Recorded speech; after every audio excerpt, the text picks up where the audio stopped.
Hello, everybody, and welcome to a full-on exciting weekend full of WARNO right for you guys, as we have 22 people being ready to duel themselves for our entertainment, and me and my lovely co-caster Bandana gonna go through all of this for you, as Bandana once more was so generous joining us here. Hi everyone, it's going to be a good day. And yeah, it's gonna be fun entertainment here, as we have a pretty good bracket here, with quite a couple of well-known names and a good couple of dark horses as well here. As we have Lathans, we have Tmanplays, we have Tiberius and Rancor here, well-known names, and then we also have people like Bellen. We have people like Ro8, who came around from Steel Division, now trying his luck here in WARNO as well. Obviously well-known, high-regarded Steel Division 2 player with his Iranian Foxes, the leader of the Foxes there. Let's see what he can do here. Yeah, Joker, obviously, has been pretty good back in the day. Is he still as good after a bit of a hiatus? We're gonna see. It's gonna be entertaining. Who do you look forward to the most, playing-wise, Bandana? Oh, that's a challenge. I think there's going to be some good games. I think, obviously, I have to give a shout out to Lathans because he's been helping with my 1v1 stuff. So I expect him to do pretty well, but I expect he's going to have a challenge against Tiberius when, if he gets through to the next round. And T-Man, Jasp, both good players. Cheech up there. Stal I see as well. It's really hard to say who I would give a favourite to. I suppose T-Man is number one in the rank ladder. Yeah, T-Man for sure coming in with that status. But I really want to see Sheesh succeed. I want to see that UK playstyle work, as I think he is in a pretty good spot. Patch has been good. First UK at the moment finally is really rolling. The chieftains do their job. And obviously we have the big boy Challenger Mark III now. So, and they do even work now. As intended. So, yeah, it's gonna be interesting. Gonna be a really, really interesting format here. And guys, they don't play for just the fame of it. They also, by now, play for an amazing prize pool of $550. Not gonna lie, I didn't expect that to be this high already. And it's absolutely insane how much support we got from you guys. A lot of you already using the coupons, but especially big shout out to all the guys that already even went further and put in some direct money here, with My Chunka, with Evelyn, with Lost Guardian coming in with $250, Patrick coming in with another 5 here. Like, a lot of money coming in here thanks to all of you guys, and it should be a pretty entertaining tournament here, with the top player by now taking home 300 quid already. So yeah, that should motivate everyone here by a good next level, I would say, to put in the extra effort. And yeah, should be a good one. It's a lot of money. Let's have a look on what we gonna do here today. Today is the first half of the tournament. We're gonna have the second half tomorrow. The second half is gonna be oh, this is the wrong rule set. Give me a second, guys. But yeah, we have set up maps. We have set up dates for each round. We're gonna have round of 32 or round of 22 this time around, round of 16 and round of 8 today with the set maps. We're gonna start on Airport Duelist, the new flashy map. So we had to do that first. Vertigo Duelist, normal Vertigo round of 16, round of 8 being then Black Forest Duelist, Vertigo Duelist, and Death Row. And that's what we're gonna see today. And then tomorrow we have all the focus on the top 4 semi-final and the best of 5 final. So it should be really, really fun over there, with some nice, lovely maps there as well. Airport Duelist, Black Forest Duelist, Two Ways, Death Row, Vertigo Duelist. Should be a really, really entertaining one. And yep, looking forward to all of this within the next 2 days.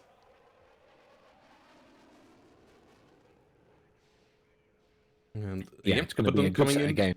Starting to believe into my Cheech bet as well. And yeah, we are currently waiting for round number 1. And that game is up by now, so we're gonna jump into O10 Leonidas versus Bellen up here.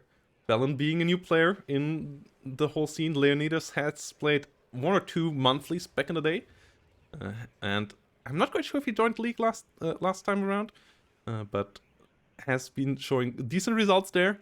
Let's see how far he has evolved, and let's see what Bellen has to offer here in the first round. So, yep, game number 1 here going up, and let's get ready to rumble, everybody, as we're gonna be on the lovely, lovely map of Airport Duelist.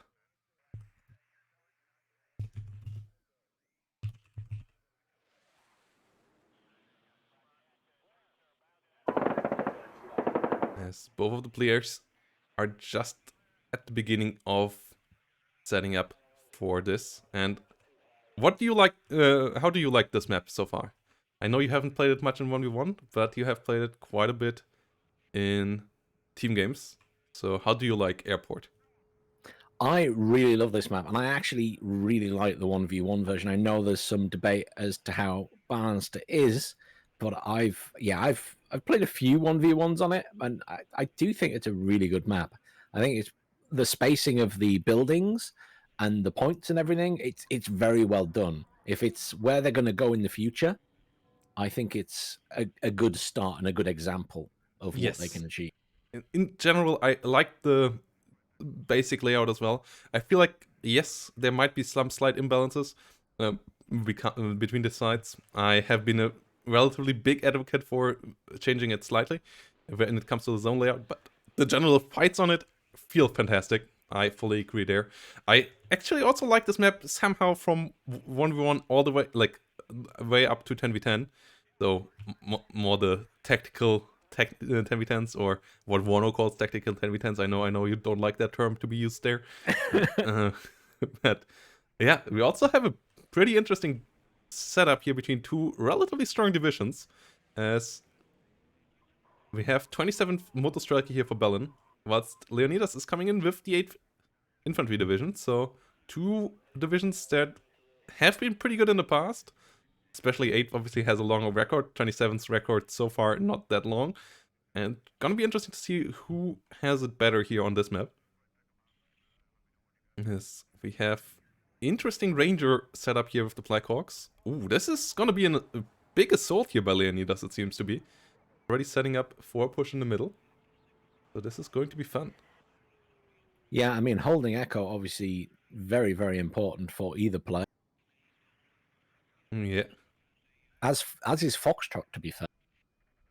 Yeah, but if you, like, the thing is, you don't have to worry about Foxtrot if you control Echo as Leonidas. Same the other way around, kinda. If you control Foxtrot as Bellen, getting into Echo is really hard for Leonidas because of how the line of sights around there works. So, like, you can capture both in the center by, like, just cutting off the reinforcement roads. It's not a full cutoff on either side. Like, there's still some ways to get in there.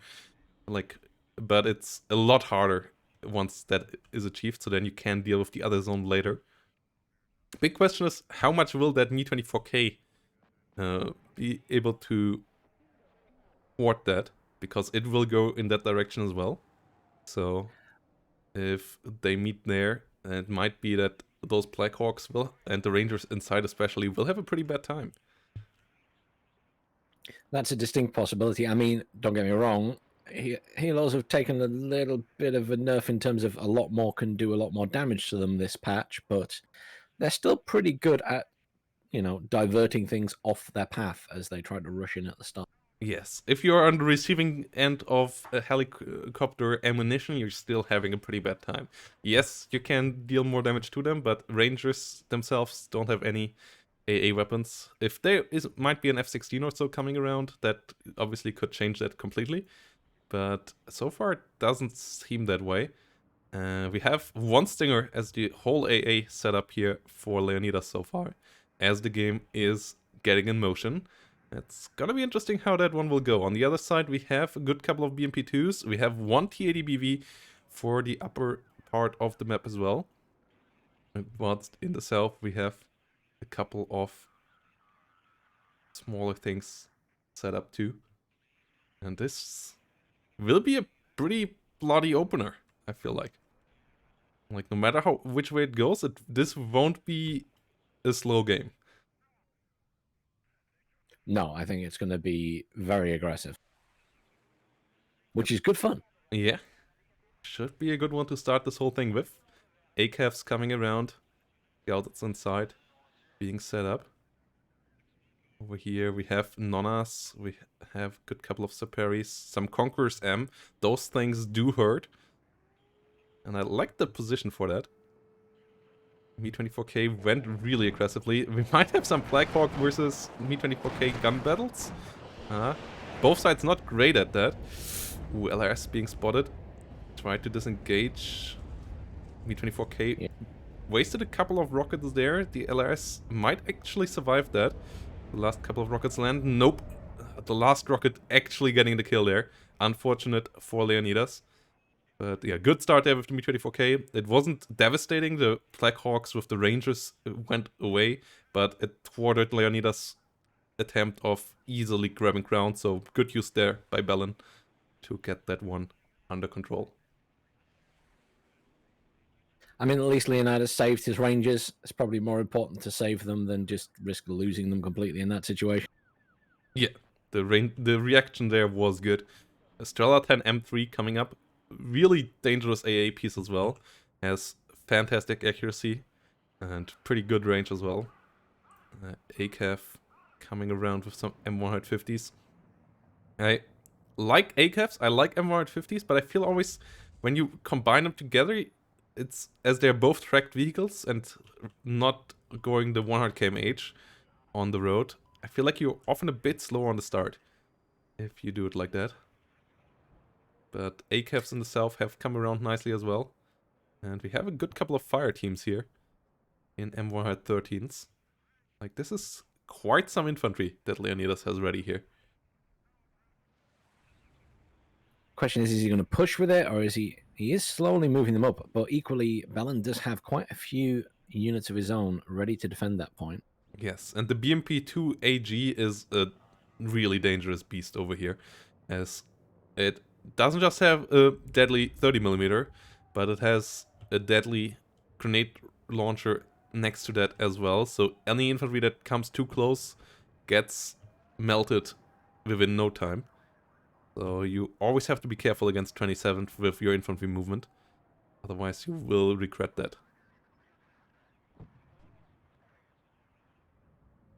So it seems like it kind of normalizes here, with both sides taking their the center zones that are slightly favored to them.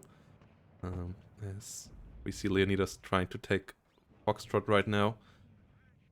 Zulu not being captured yet by Bellen, but Bellen has it under control. With the Motostrelkis and the BMP-2s there staying around. ACAF trying to move forward. Eats an RPG into the face though. As the scouts and rangers try to keep moving as well. And yeah, what is your take on this game so far? Who do you see favored in the current position? Oh, it's hard to say. It really depends what Leonidas does with the units in the city. If he manages to push into Zulu, then I think he's in a really good position. And he's got that M60 very nicely positioned for fire support against those Motostrelki in the building. So if he can move in there, I think he'll be in a good position for the rest of the game. Yes, once you push through the town, you have a lot of open terrain for you that the enemy will have a tough time pushing through. Ooh, Bellen going in with some more artillery. We have the... This is the guided one, yes. Yeah, the guided Akatsia being in here. Guided ammunition starting to fly. Doesn't have a recon unit for the accurate shot. But it tries to hit the M60. So far, not super successful at it, though. As the TADBV on the other side is on the push as well, though. ACAF and the MUD have to be careful there. As the ACAF goes down to it. So, opportunity there for Bellen to maybe push into Foxtrot soon, as the position is not really well established by Leonidas. No ATGMs there, no Ro2s or so in the buildings that could help killing off. But in the same time, Zulu, yeah, it is under attack. Those M60s really did some work. ACAF still around, and with only Sibirjaks around, as all the Mortar Strelkies have gone down, the anti-tank is really limited there for Bellen. Yeah, very much so. And I've just noticed as well, there is an M109 in now for counter battery for Leonidas. He's attempted to get the artillery on Bellen's side, but I don't think he got any good hits there. No, it was too long range. The accuracy there, not fantastic. Tries to help out against the Sibirjaks now. Both sides with a good amount of artillery. The combined arms is real as we have the first plane coming in. And there's no AA protecting the TADBV directly up north. BTR 80 BK trying to cross the open field. Gets hit there. Strela 10M is a bit further back. Will get involved now. So the Thunderbolt has to be careful. But the first Strela hit does miss. Second missile goes around it as well. Thunderbolt pretty lucky here so far. Gets one hit in, but will make it out alive at least. And, ooh, I might have spoken too early. MiG-29 on the heels. Thunderbolt there. I'm not sure why I tried to turn around. Stingers get one shot in. Are there more Stingers down here? Yes, a pivot and a Stinger. Can they get the hit in? Ooh, one more missile flying. Is that the kill? MiG-29 gets out alive. The AA of Leonidas not quite good enough there to get the kill in revenge here. MiG-29 making it out as we have the A-10 and the down, but at least killing in the CV, so it was not without usage there. Stopping the tick. Getting Leonidas currently up on the +1 as the big assault is coming now south. Yeah, this is a good push again. He's finally moved. I was worried he had a lot of units sat in a building sort of further to the north in the middle, but he's got those out now and he is moving them down to assist on the push on Zulu, which is really good. And obviously they have Dragon launchers as well, so they can take out the EMPs at the back potentially. Yeah, M60s here trying to move up as well. Conquerors is out of ammo. It did a lot of work, but like it fired all its shot. I'm not sure if it got many kills, but it tried at least. But by now it gets bullied by the infantry. TADBV not around here. North seems to fall into the hand of Bellen though, and there's nothing protecting Bravo. If Foxtrot falls, Bravo will fall as well. And that's 2 points, whilst at the moment Leonidas is only on the way for Zulu, but has obviously the potential to push into Alpha, and that is a +2 zone, so it's all still in the balance here. Ooh, that MiG-27 not having a great day, but surviving with 1 hit point. So it at least will come back eventually. Though the mechanics will have a good good amount of work there before it can get back onto the battlefield. What? Nona's being pushed Oh, that's right his up there. Nonna direct fire usage. We haven't seen that so far, but yeah, the Nonnas in 27 have a heat shell. It only has 30% accuracy, so using them in that role, it has 5 rounds per minute, it has 30% accuracy. You don't see them that usually, but they got 1 hit onto the M60, and with the 20 penetration on that heat round, they for sure deal good damage. Still really risky usage there of the Nonnas. Yeah, I'm a little bit worried about the top side of the map. As you said, there is very little in there for Leonidas, and I can't see him calling anything else in over there. He is bringing in a tow Cobra now, but other than that, I don't think he's going to be able to stop the push from Bellen. I bring a message of the one and true savior, Steel Division 2 Kappa. Stingers under attack here. Tow Cobras moving forward. +1 here for Leonidas still going on. Rangers moving forward against the Mortar Strelkies as El Bowser tries to push his propaganda here. And MiG-29 trying to hit the Blackhawks. Ooh. Not quite getting the kill. F-111. Will that kill another CV? Another CV thwarted from reaching the front line. Like, Leonidas, yeah, if it doesn't matter if you lose all your units on the front line and the enemy has way more there, if they never get a CV into it. TADBV also has to smoke off their last second. No AA here right there to deal with the tow Cobra. TADBV will survive for now though. But Bellen still struggling to get a CV up there. Really good usage of the F111. South now captured. +2 for Leonidas is going on. Obviously only 10 minutes through so far, but still +4 right now is really, really good. As the T80BV gets killed off as well. The last couple of minutes here, really good for Leonidas. Yeah, he's made some good decisions. I mean, unfortunately, as you say, lack of AA being moved up, that Strela is so far back from the frontline units of Bellen at the top there.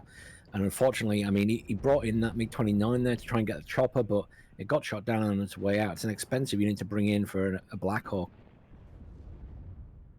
Yeah, the Strela 10M really not moving is a massive issue there. The Tokobra gets the next BMP-2 AG, which could have done a lot of work up there.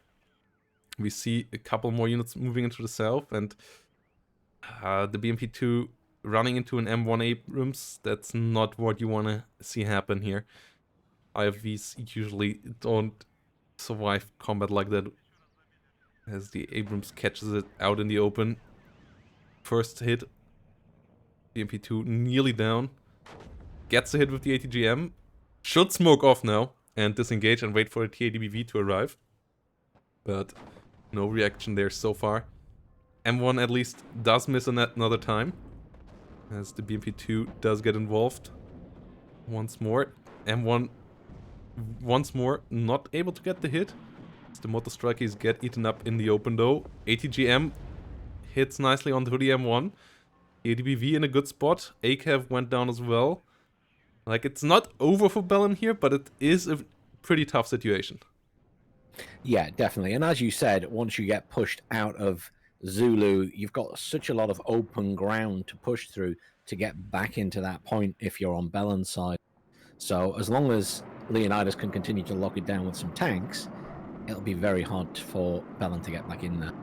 Yeah, Bellen has an interesting unit ready in the rear, as we see a T8M circling around there with the Vickers ATGM, which it fires in tandem, like always 2 at a time. It's quite the powerful weapon in the offense, but on the other side we have an A10 as well, M109 firing. I don't believe the MiG-29 is ready again. M60... Well, one MiG-29 went down, so... Yeah. ADBV gets the kill onto the M60, as we have quite the engagement going on there. CV's still not being replaced here on the side of Bellen, as he needs to get frontline units first, but that means the +4 will continue even longer, as obviously no unit here currently can change the tick rate. All the CVs have been killed off at some point. And F111 coming around once more in the north will find at least the hit onto the Motostrelki. Might come around for a second target, as they have 4 bombs. The 8M now trying to come in. Mi-24 in the center, under fire by the Stingers. Gets killed off there already. Yeah, helicopter's not having a good time here. Yes, the Eyehawks and pivots a nice hit on the MiG-29. Yeah, MiG-29 will survive, but failed to deal with the A-10. And the T-8M in the north also not able to get anything in. The Eyehawk positioning of Leonidas really far forward, but pretty strong there. And currently the Akatsuya is not able to deal with it. Thunderbolt gets to a kill onto the BMP-2 AG. So yeah, Bellen struggling to get a win in here right now. Another BMP-2. And that Thunderbolt just clearing up. Gets cleaned up. And he'll be under fire.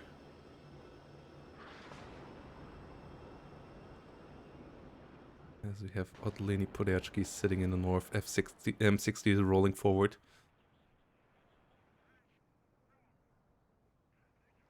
That's Motostrelki Comrade moving in the north.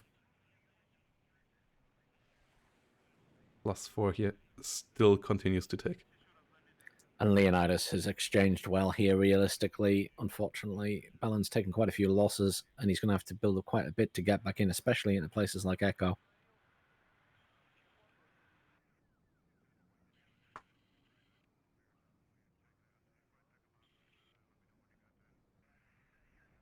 The ADBV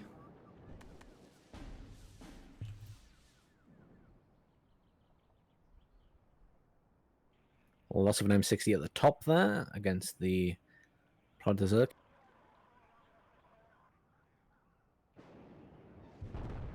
.60 does fall.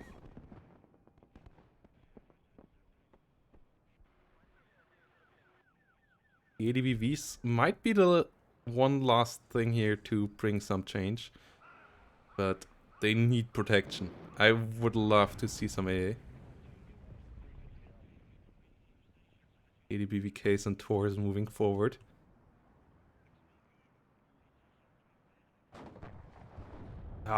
Unfortunate first engagement there for Bellen, getting immediately stunned again as the TADBV gets engaged by the M1 Abrams. Has to smoke off as a second one gets involved as well.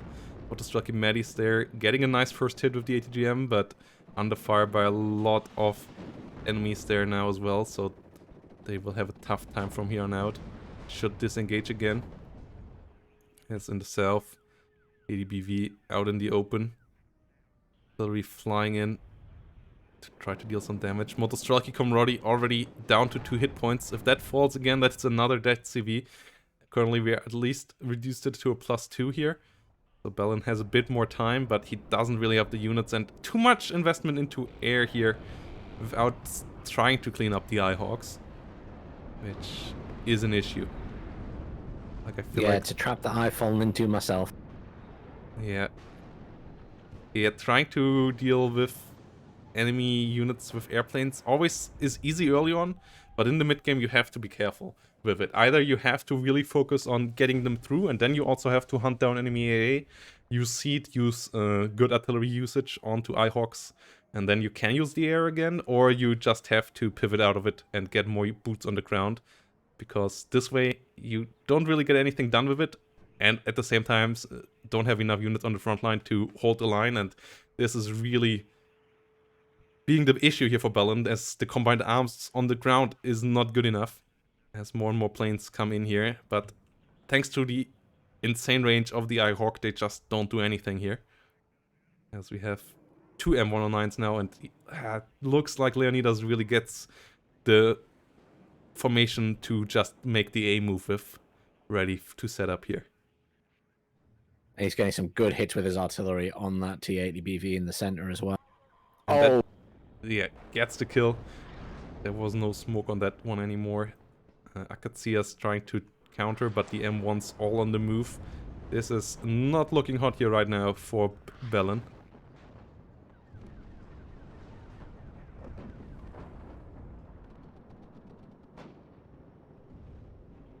Su-17 gets the kill. A-10 gets a kill in return. Autostrelki is moving around. M109s and M1A1s and M1s all rolling forward, and there's little here to protect that Motostrelki already. The Leni Podechki, obviously, with the RPG-29, can do some damage to tanks, but against tow Cobras, they're not that helpful. No, that Thunderbolt has paid for itself this game, I must say. Yeah, it has been a bit lucky a couple of times there with the MiG-29 dances. Let's see if it will survive this time around. As the MiG-29 is coming in for it. Oh, the MiG-29 actually rather went for the OH. Playing the sacrificial lamp there for the Thunderbolt. As the T-80s in the center might have one last good engagement here. At least one of the M1s will fall. Second one trying to engage T-80BV. Pushing forward. Firing ATGMs against the M60 there. As we have some Tors moving around. But the CV does fall in the north now. Motostrelki come already down. As we have a big push in the middle as well. Yeah, T-80BV is just not enough yet at this stage to do it on their own. As around them, the Soviet army here is crumbling.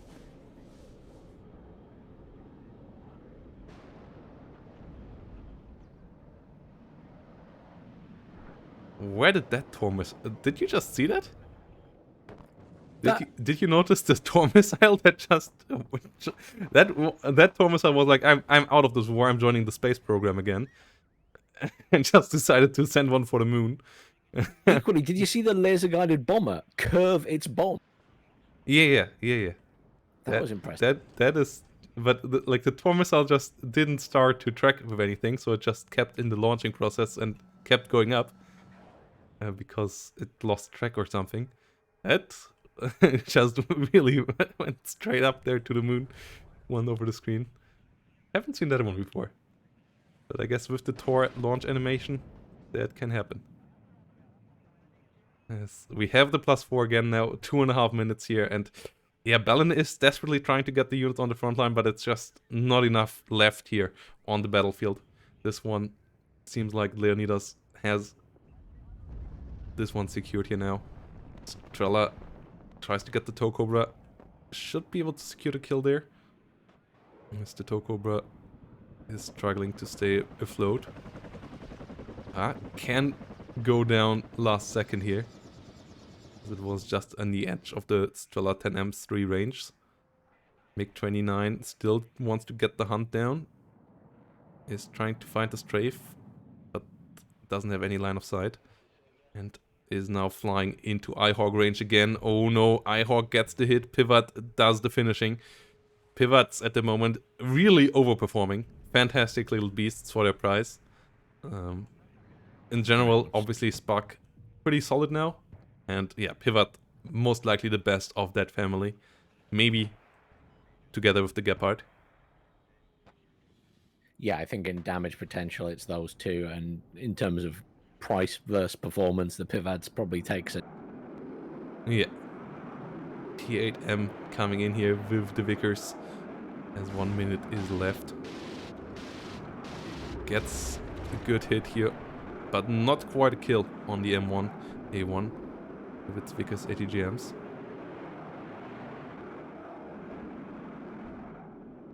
And yeah, the T80BVs struggle to push anywhere as the combined arms has been dismantled. And yeah, once you get it pushed out here, out of town, it's a tough way to come back. And the northern push of Bellen really well thwarted there by the Toe Cobras. Big issue for Bellen. And not using his advantage there well enough. Leonidas with the good counterplay, finding the right units to break that, and then just kept the center under controls and thus +4. Eventually got him the victory here, as we have only a couple seconds left. And yeah, really good game to start the tournament with, I would say. Very much so. Lots and lots of action. GGVP Well played. as Leonidas moves on. And yeah, we have our round 1 starting to finish up. As only Hoodz and Swinedad we still wait for.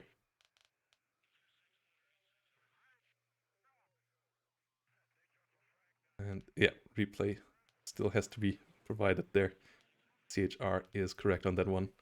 GGVP here, Leonidas coming in really strong in game 1. But yeah, Bellen with some good strategies, just needed a couple more combined arms formations there to have a chance there. Like the idea of the push on north was good. The beginning went pretty decent as well, but Leonidas showing a bit more experience there in the end with the combined arms. And yeah, good show there with 8th US, still showing that this division has a role up there. And leading us to interesting position on the bracket. As yep, we are nearly ready for round 2. Only Hoodz and Swinedad still playing their game. As we can jump into that as it is going on. The winner of that one will be facing up against T-Man, so let's see who T-Man will be up against. As I will forward a bit in this replay up to the point where we are live. As they have... Ooh! This is an interesting matchup here as well. Hoodz and Swinedad coming in with 82nd Airborne and 5th Blindé. So, 2 divisions that for sure have some explosivity in there as well. Also, yeah, guys, once more big thanks for all of you contributing to the tournament. And reminder, all of you can contribute 50 cents completely for free. Like, obviously, every direct money contribution is highly welcome.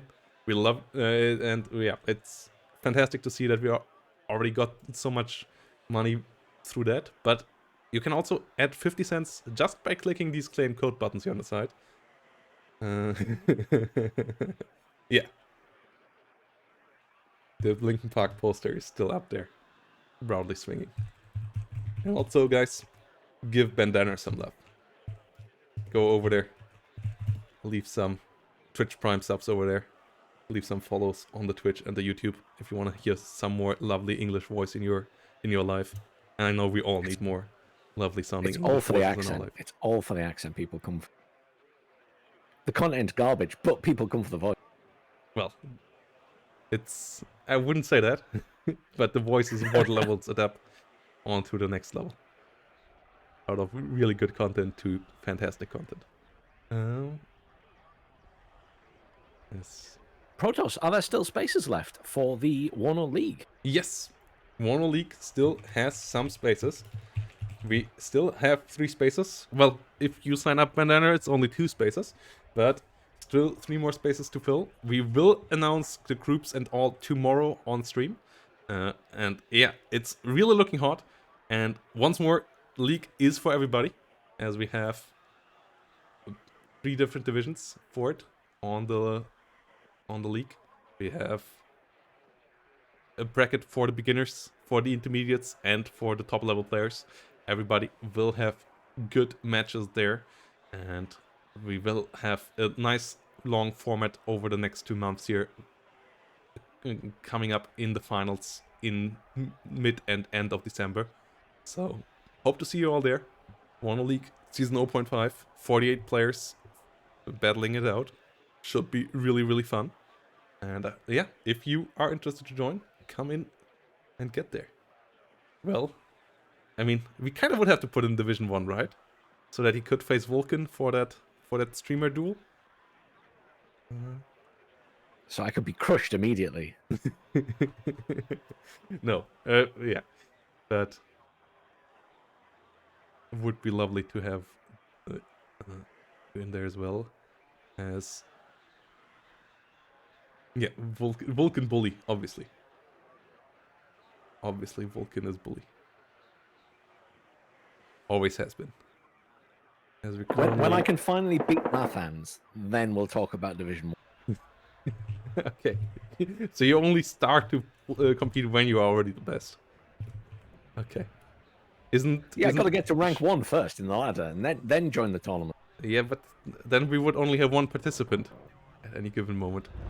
That's not quite how tournaments should work. As Hoodz and Swinedad really fighting it out in their game here. We currently have it on extra speed to see what exactly happened here. What's to start the game, and both decided to start with really few CVs. Interesting movement there of Swinedad to go up north and then into the center around Alpha. And yeah, as you can see, there's not much left alive here on the side of Hoodz, or like at least not much on the front line, as it was a lot of Air Force.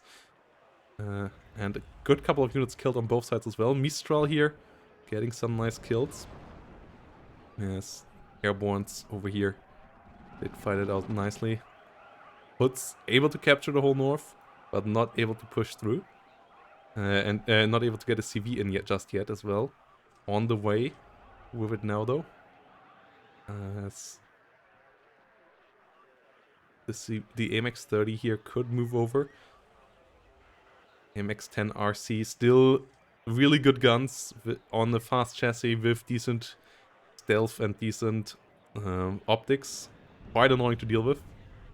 Jaguar AT there coming in around nicely. It's a pretty volatile game here as well. Airport really making for brutal games. Yeah, I think it's, as I say, I think it's such a good map for how everything's spaced out, because it does mean that, you know, one player can end up focusing on one side while the other does the other side and really get some good battles going. Apache showing that even on the current patch, Apache still can reign supreme. Oh boy, Hoodz coming in with the... It looked like Swinedad kind of had this game in my eyes, but that was just turned around in an instant there with the quadra kill for the Apache. Hellfire not missing a single hit there. And yes, Apaches now take more damage from a lot of things, but they still do the same amount of insane damage that they did before. MX-30 over here, also in a bit of a pickle. Mistrals are around though. Will be able to get the Apache kill. Okay, finally getting revenge, but the tow Humvee immediately gets the kill onto the MX-30. So what a battle here. As we are trying to catch up. Let's reduce it a bit in the tempo. Mirage trying to get out. A lot of airborne trying to come in north, as both have 2 of the center zone captured at the moment. And yeah, that French armored force got demolished quite nicely by the helicopters. More Yeah, that was Apaches. very good helicopter use. I mean, obviously controlling them a little bit more delicately is needed in this patch, I think, as Yeah. I found out myself. Which is great, because before helicopters were a bit frustrating and Spucks always felt a bit off, and now they are in a spot where yes, you can still deal great damage with them, but you have to use them carefully and at the right times, and it's not just oh yeah, the enemy has some units there, I will move forward with 4 helicopters and let that sea removed. But yeah, Hoodz showing really how to use them. I mean, those ATGM Apaches are pretty expensive, so you have to be careful with them. A good fighter, some roll-ons and so on, can remove them quite quickly. That F-16 coming around though, and yeah, Swinedad not quite able to get the AA up that is necessary. Roland 3 died as well, got replaced by Roland 2 here now, but that is not good enough just yet. As Hoodz is up on the +4 right now, pushing through all the lanes. But Jaguar not able to get the M1 IP. Another AMX-10 RC going down. Always have been quite the class cannon. F-15 versus Mirage. Mirage, the biggest issue of the French planes being that they don't have many missiles. They only carry 4 missiles usually. But they have good guns, and that was enough to kill another Apache here. Though the ground forces might still be able to do it here. Another Roland 2 going down. We have some howitzers in the rear.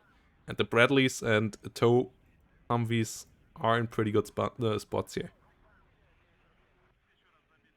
And that always is like that, especially since the change to the armor of the MX-30s. They're just not that deadly anymore. Because they don't have the frontal armor to tank a tow 2, for example. Like, they eat a lot of damage from any AP values. Oh, 16 coming in with the snipe. As I believe we're about to go into the life state of the game. And yeah, Hoodz here in a really good spot.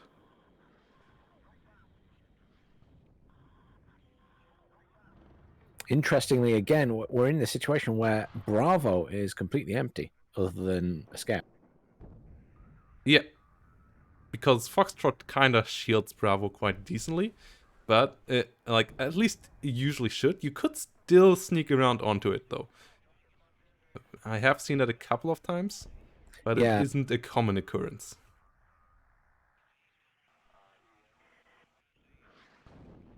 Meanwhile, AMX-30B is pushing forward. +2 is quite nice. Currently 4 Hoodz. But we are only halfway there when it comes to game time. As we are about to go live. And yeah, there we go. We are live in the game now. At least we should be. Why is it still saying +5? There we go. This is the current live state. And the AMX have some issues here now. Bit too many AMX-30s thrown away, a bit too many Rolands hit by tow ATGMs. Like, that shouldn't happen. You should not be losing your AA pieces to enemy ATGMs just pushing through. VBL's having the issue of... Like, VBL Milan is a fantastic vehicle. Issue with the Milan missile is on these open ranges, though, that it only has 2,475 meters instead of the 2,650 meters of the toes. So it had to move a bit further, whilst the toes already were able to fire. Another Roland 3 here going down, and you can't just afford replacing that AA. As yeah, the combined arms here not really going online again for Swinedad, putting the reinforcements maybe a bit too far forward, not waiting for it to be a good combined arms again, and that continuously costs him here. Yeah, it's not great exchanges at the moment, unfortunately, and I think he's going to have a hard time building up enough forces to regain control, as Hoodz will shortly take Echo as well. Yeah, those Humvee toes really did their job.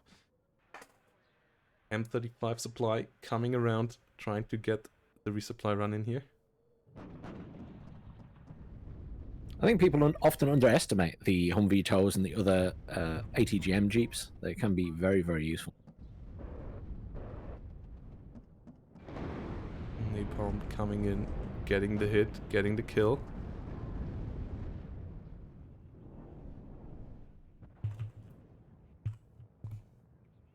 Bradley disengaging. AMX-30Bs and AMX-10 RC supplaned, pushing forward as well.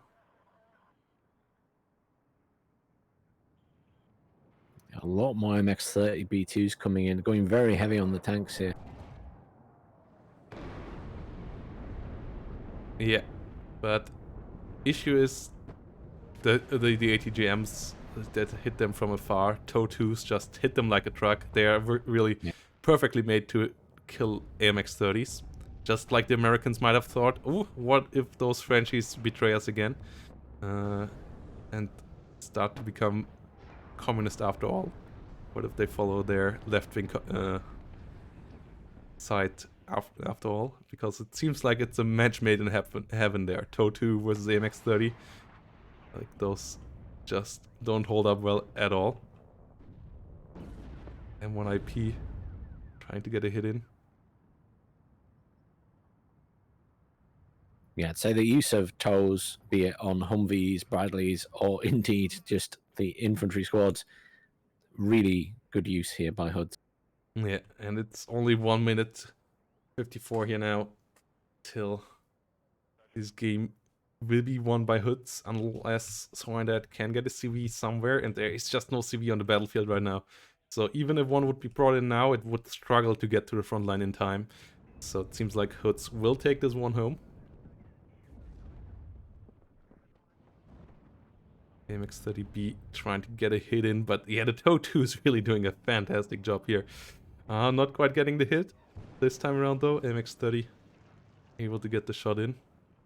But yeah, this is an issue with Milan based divisions on this map. The range of the Milan really struggling when it has to go over the whole airfield. One of its big disadvantages.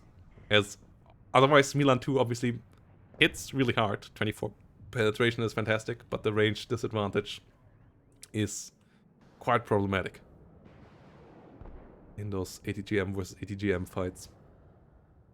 And yeah, seems like Hoodz will be the last player to survive round 1 here. That was a very lucky F-16C HE bomb. Yeah.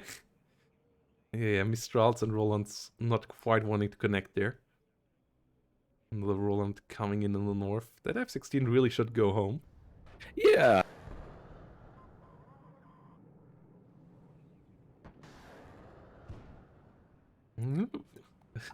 What is going on with that F-16? It went home after all. As in the last 10 seconds here, one more push by Hoodz in the center, killing out the Eclairs, getting a bit better KD. And yeah, getting in there with some solid motivation most likely against Tmanplays.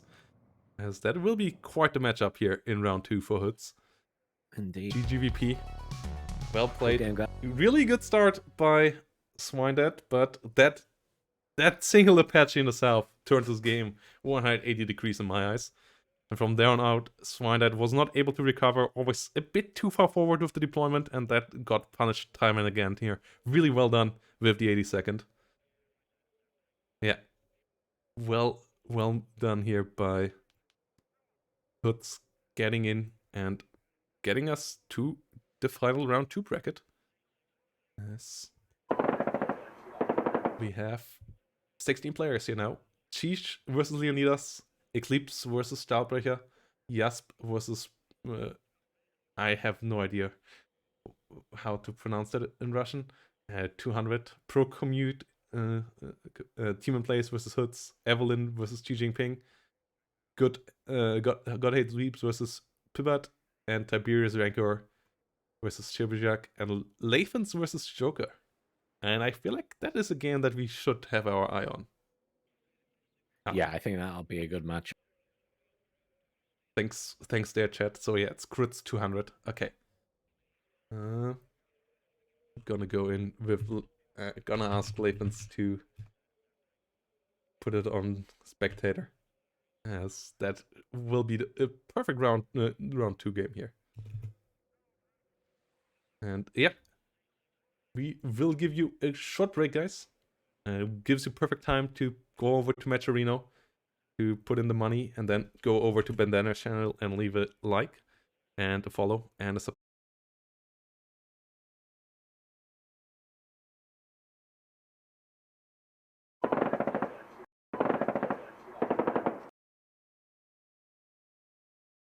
So yeah, guys, let's see what round number 2 will bring.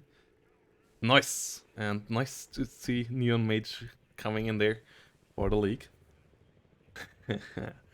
Beautiful, beautiful, beautiful. As that means we're only having 1 or 2 slots open now. And yep, League is the perfect format for all of you who haven't played a tournament before and who want to get into something, as we will have it split between top division with Division 1, Division 2, and Division 3, with Division 3 being focused on players who have little or no tournament experience so far and not played much ranked, and who want to get into it, want to have some fair matches there, want to learn, and are ready to improve. Division 2, obviously the ones who played a fair bit of ranked, have played a good couple of rounds, but yeah, just want to have a good time, want to get into the top echelon. And then Division 1 being the top guys facing each other. We have Tmanplays, we have Vulcan HD Gaming, we have Lathans there, Dark Neutron, a lot of top players in there. Gonna be really a lot of fun this season. Absolutely looking forward to it. Absolutely looking forward to making WARNO League seasons in the future a more stable occurrence. Had it all planned out. I kind of hoped Eugen would press the launch earlier on the whole WARNO thing, but I mean, yeah, it's better to wait for it to come around and be good. And yeah, so not unhappy with them delaying until the game is ready, but kind of hope the game would be ready earlier. With that said, once WARNO has launched, leagues gonna come in regular format and reoccurring. Really looking forward to that, as game currently is a lot of fun. And yeah, nice. Nice. So that means we might be full on the WARNO League. Great to see. We will show all the groups and divisions tomorrow. So yeah, be around for that.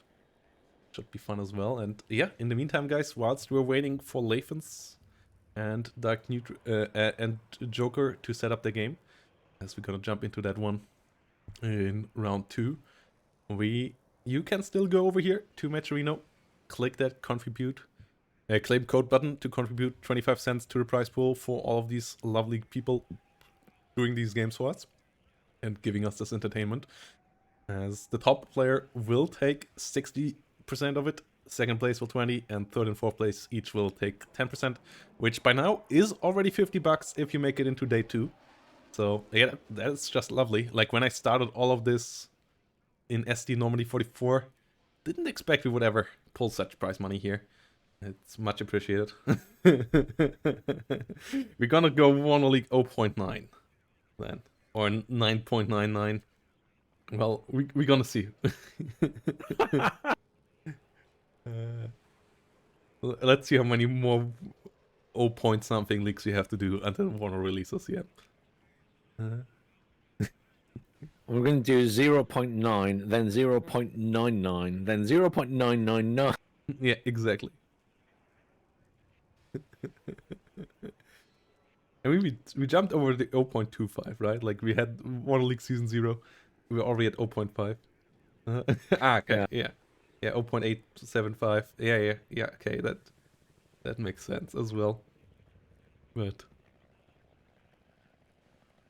gonna see how it goes. I hope we have the Warner League season, we can launch Warner League Season 1 around the time when the next league should come up anyways, like somewhere in Q1 2021. 2024. Lol. Which year are we in? Isn't it still 2020? I wish. Then I'd be a lot younger. Yeah. It's Corona really messed it all up. But yeah, the time, like the feeling for time has really shifted since then. It's weird, but yeah, no, 2024 next year should be fun. And hey, I'm right on. I just saw. I'm right on ranked 200 right now. The last 2 days haven't been good, guys. Or the last week, I played too much 5th Panzer, guys. I played too much. I'm going up. I'm going up. Yeah, I mean, I went up as well with my last game, but yeah. I mean, you gave me 20 points for free Protoss. I mean, I would have given them to you anyway, and at that state, no matter if you would have played or not. I'm not convinced. And yeah, hey there, everybody in chat. And yeah, really looking forward to WARNO tournaments in the future. Current patch is fantastic. I absolutely enjoy it. Would want to know what you guys believe is currently the best division in chat. Like, what is your favorite division at the moment and why? Yes, it's somewhat tough to say where the balance is going at the moment. I just feel like 35th has it all. Like, that's why I would put him on top. But after that, it's quite tough to say. Yeah, I have seen arguments for the heavy tonk divisions. I have seen arguments for some lighter stuff. I believe 2nd UK is still quite nice up there. Yeah. Like, if I would have to do a ban, 35th would for sure be the ban. Luckily, I don't have to do that. But Lathans and Joker had to do that. But they already know. They have the game set up. And yeah, we are ready to follow them there. So let's see how Lathans and Joker will do on the lovely Vertigo. Yes, it is the OG version of the map. And yeah, we have Lathans coming in with 5th Panzer. With 1st UK and Joker with 5th Panzer. Okay, first appearance of the 1st UK Armored Division. I hope you're happy, Banana. I mean, yeah. I mean, Lathans has actually been playing the 1st Armored quite a bit in ranked. He's been practicing with them, so I'm curious to see how this works out. Also, please pray for the hamster in Lathans' laptop, everybody in chat, as the hamster has to do a lot of work today, as his real PC is still in repairs. That's why you also haven't seen him streaming lately, because unfortunately there was some mishap with his motherboard. So he's currently playing on the laptop, and yeah, that laptop is not the most stable one there. So yeah, give some love for the hamster running in Lathans' laptop so that we hopefully don't have any mishaps here with crashes or anything like that. Fingers crossed, as this should be a pretty good game. I like 5th Panzer and 1st UK on this map. It's a really good armored map. And yeah, I would love to see some good Challenger on Leo 2 action. Yeah, I think this will be a really good matchup, and I think it's 2 really interesting divisions. Obviously, there's a lot of Leos available on the other side. Yeah, which tank do you think is the better one outside of British bias? Do you think the Chieftain has the upper hand here, or is the Leo the weapon of choice? I mean, the Challenger is good if you can keep them alive. But I think the thing, when you have all those Leos and then all of the Leo 1A5s and 1A1A1s to back them up, and they can fire on the move, and they move pretty fast. So utilized well, they can just overwhelm the challenger. Yeah, the Leo is pretty nice in there. The armor value for the challengers is quite nice though, and the chieftain by now is quite the gun as well. I feel like the chieftain is a really good tool to deal with the Leo 1s if they come around, That's true. as its 20 penetration there hits them like a truck, and they just don't deal that much damage to it. So, but the chieftain still is somewhat affordable. Like, obviously the CV version costs a bit extra, but it's still one of the more affordable tanks. I like the Gazelle rockets here as well, and yeah, you have some forward deploy here, which makes the first UK somewhat unique under the armored divisions, as you get a couple of paratroopers. It's only Terrier powers, not the highest quality of powers. Nothing like the East German Fallschirmjägers or the Spetsnaz, but still. I think they should get the SAS. You can't sprinkle SAS in everything. As SAS, yeah, best infantry in the deck in the game at the moment, but you can't. It's already weird that Eugen gave that to any British unit. Like, imagine having French developers giving the British the best in anything. Really sus in my eyes. Don't tell them. They've not realized, clearly. Well, yeah, or they have some agents in their ranks. I'm not sure. Maybe they have hired somebody with at least British ancestors there, who is working as a sleeper agent, activated by now. I'm not sure what happened, but SAS for sure absolutely insane when it comes to power level over at 2nd UK. But you got chieftains instead here, and they are still pretty good. Chieftains are a very good tank. They're just, as with any British tank, they're pretty slow. I'm wondering, in fact, I probably know in advance, we're probably not going to see the Challenger Mark III in this game, because I don't believe Lathans has it in his deck. Yeah. Which is obviously one of the other nice things they've added for the British, the Challenger Mark III, which I was surprised they added, to be perfectly honest.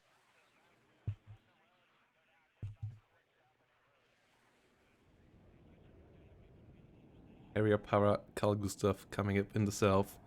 Banchberry is moving through the north. Yes. We will see how much territory the Terriers can catch. Apache got shot by the tornado. Tornado not getting the hit though. But Joker has to be careful there now. Doesn't have any AA close enough to the Apache yet, so we'll try to keep it low to the ground. Issue with the tornado always is that it is somewhat of a clumsy plane. It's not turning fantastically. Like, it has solid speed, it has solid missiles, but it's always feels like it turns like a truck. Up north, in the meantime, Gazelle rockets zoning out. Fliegerfausts might get some kills there. Oh, nope. Fliegerfaust being Fliegerfaust. Red Eyes not being known for being the most accurate missiles, at least though they are infrared and not have to be guided like the British ones. Vector Pierce coming around on the other side. Ooh, 2 starfighters here being called in by Joker to hunt that tornado. As Lathans wants to fight them. That's risky business there. Yeah. Doesn't get the hit in, and the tornado goes down. F-104 might get hit by the track drop here. No, is too far away. Can't get the guidance on target. Another tornado coming in. But I don't know why he just didn't evacuate the first one. Like, it's not like the starfighters are a danger to any of his helicopters or so. So he could have just go out with the tornado, bring 2 of them in once they're around. A bit of a mistake there by Lathans, who currently not like him. sits on a +2. Chieftain in the south, though, not that well protected. 1 Milan 2, 1 Carl Gustav, 1 Tractor Pierre. But on the other side, we have good couple more units. We have 2 Leo 1A5s here. Up north, another Leo 185 starting to engage onto some infantry. As Joker tries to get the situation into a draw with an Iltis leader coming up for the north. Yeah, I mean, obviously the position for him to push is going to be the south. He does have a Leo 2A3 coming in at the back there now, but it's how aggressive he is here and whether he can take control before Lathans reinforce. Yeah. Chieftain Mark 11 and Warrior Milan armored rifles coming in once more. And I wonder when we will see the first couple of artillery pieces. Okay, Lathans coming in now with something that he enjoys a lot at the moment. But I'm not sure if that might crash his PC as he starts to bring in mortars. Obviously, I don't think 3 mortars will do it, but if he starts to bring too many mortars in, especially if he starts to smoke with them, smoke is not known for being super well optimized at Eugen's end. They have done a way better job than in previous games, but it still has some issues.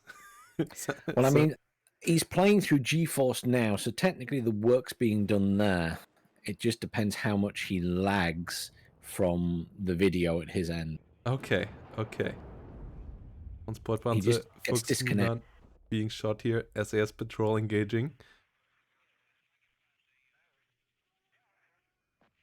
As chieftains have arrived in the south. I wonder... Okay, yeah, the first Leo 2A3 come around. I was about to say, wonder when the first Leo 2s will enter the field, as they are obviously a good level up above the chieftains with their 2019, the 5 extra frontal, the 4 front extra frontal armor, and especially the extra rate of fire being a big differentiator. Chieftains' biggest issue being their 7 ROF, just not quite hitting that well. Yeah, I think we're going to see some kind of push in the south once that Leo 2A3 arrives. The fence fair have already moved up for better eyes on. Milan 2 coming up in the north. And artillery-wise, I would give the advantage to 5th Panzer. They can get some quite nice stuff here. Would like to see that for Joker here eventually. To maybe try to just arty Lathans out of the southern zone. But yeah, mortars have been set up now. And they will start to just continuously spam up there. And the Iltis, not known for having a lot of hit points. So if a couple of these mortar shells will land, they will do the damage. And this is Lathan's favorite, as you say, one of his favorite tools right now is just bringing in loads of mortars and never rearming them and just using them until they're empty. Yeah, they are pretty affordable. The resupply cost, yeah, not super economical. But here we go. Mortars start shooting. Bench bears there starting to take some damage. As the fire comes in slowly. Most likely a bit too slowly. I would like mortars to be flying a bit faster with their rounds. So they land on target a bit quicker, but yeah, they start to deal damage here. Fenspear in trouble. Might go down eventually. Fortunately for Joker, Iltis leader completely unharmed so far. As the south completely stable as well. It's one of those slow vertigo maps games so far. Yes, we have some artillery on the other side as well. A couple of Mersers for Joker now too. But outside of that, nothing else is shooting here. And nothing has shot in the last 2 minutes or so. Ooh. Now both of them building up bigger forces before they make that Q move. I wonder if the seed will hit anything here. No, only Fliegerfaust actually around here. Goes for the hunt on the Apache. Has to be careful with the Starfighters if it goes that deep. But no Starfighters so far. There we go. Though on a 1v1 situation, the Tornado should win. Has the better AM9, has more hit points. Has 2 pretty good guns as well. Yeah, not a good engagement there for Joker.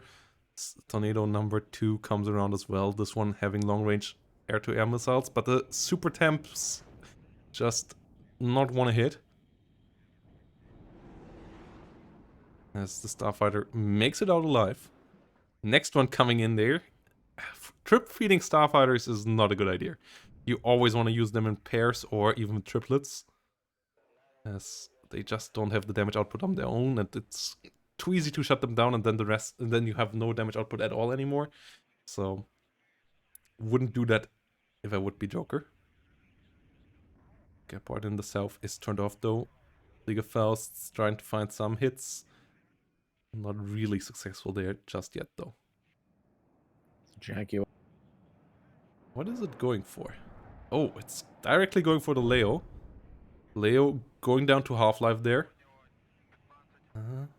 Another Jaguar HE coming in for the Iltis leader, it seems. That one should find its kill. Yes, it does. CV is down. Lathans up to a +2 again. Nasty pieces of work, those Jaguar HE2. Yes. And that was the reason why the seed was around all the time. Might get shut down there, though. Oh, yeah. Gets shut down by the Starfighter. Starfighter goes down as well, but the last missile of it finally got the kill there. Mehrzweckwaffe coming in on the other side, as there are tornadoes in 5th Panzer as well. Not the AA version, only the German strike versions of it. But the Mehrzweckwaffe, I don't think there's a good space for it just yet here on this battlefield. It's fantastic at dealing with infantry plops, but there are no infantry plops. Counter-artillery coming in onto the mortars from Joker now. 155mm. I like that howitzer. It is pretty cost efficient when it comes to damage output. And yeah, Milan 2 finding a kill here. Some repairs necessary on the Leo 2A3s, but at least he didn't lose them. There's one in the south now as well, and we haven't seen a Challenger yet. No. What do you think? Will we see Challenger Mark 3s here? I don't think we'll see a Mark III. I don't think Lathans has them in his deck. I think he thinks that they're not worth it. Okay. Yeah. I'm on the fence as well. I would like to see them going like on the high veterancies, so that you can't take as many as the Challenger Mark IIs, but you at least have them on the same veterancy. Yeah. But you have the option of taking 3 Challenger Mark IIs on one card, but on lower veterancy. But yeah, I kind of agree with him there that with the veterancy curve they're on at the moment, they're not really that worthwhile.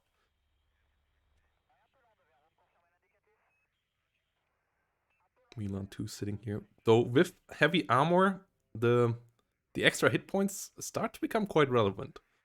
And in this matchup, I mean, there's no tandem warhead on the side of Joker, so I'm not sure. Maybe they could have a role. I think there's always potential for them to have a role, as with any of the ERA tanks. But I think based on their cost and availability and veterancy, as you say, it's one of those whether it's worth it in a 1v1 scenario. We see some nice artillery fire here onto the Leos. No movement there for Joker just yet. Mortar fire coming in here now as well. Joker really should start moving that, especially that Apache might have taken the wrong time here to come around. Joker, not realizing what is happening, might lose the Man 6x6 there. Emma and truck under fire.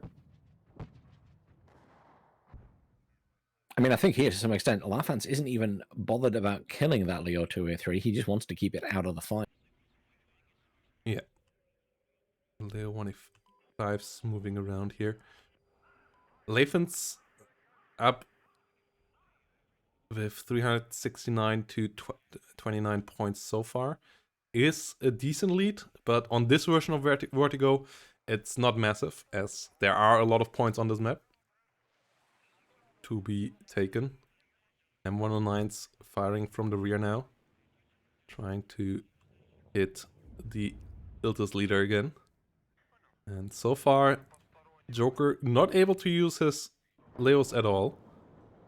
They haven't really done any shots. And yeah, good kill there. Fanspeer goes down to the second shell. M109 really putting in the work.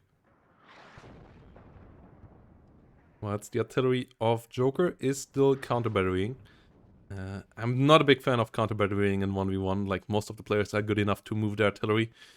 Especially something like an M109. So I feel like the 155mm should be focused more on dealing damage to the front line. Yeah, I mean, ideally right now, I feel like Joker needs to try and push the south and be using the artillery there to pick off any of the ATGMs that Lathans has.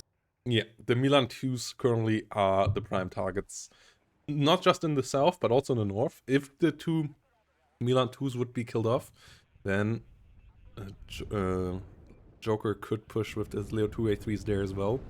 But yes, in the south, the Leo 2A3s are big threats, so if the Milan 2s can be dealt with, that would be really big.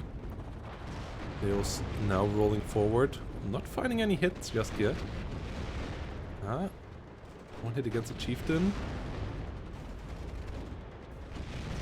Milan 2 has been spotted. Is under fire.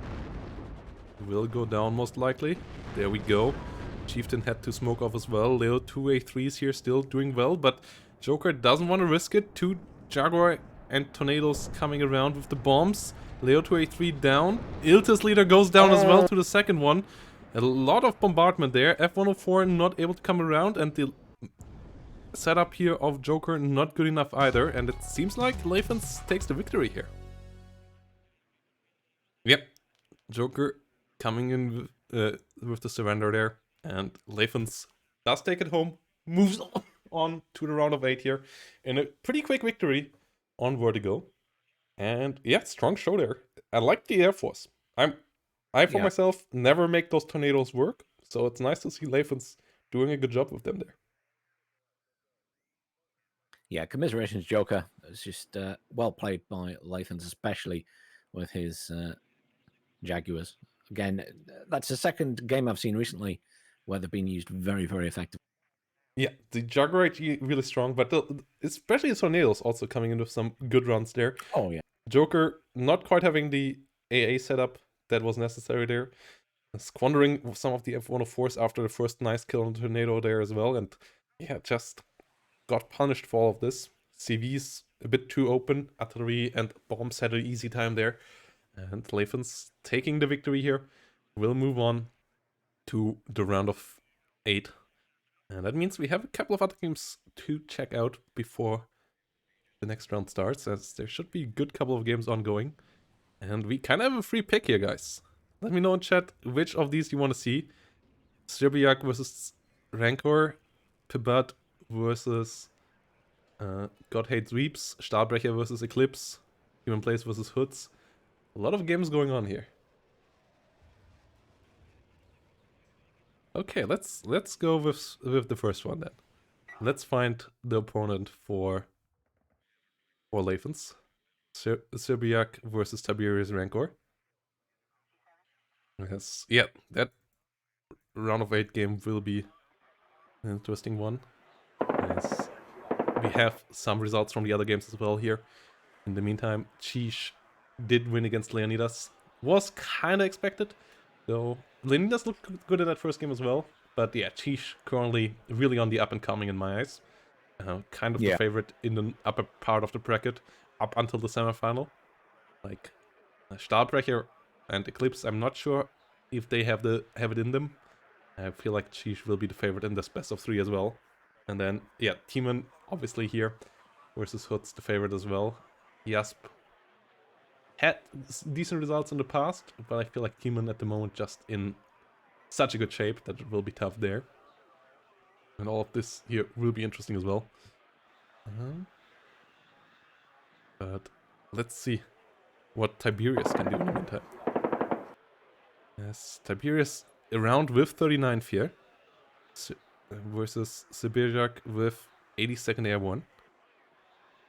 That should be an interesting match.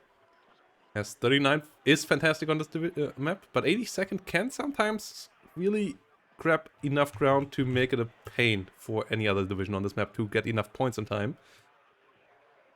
Or stop them, especially from getting the points.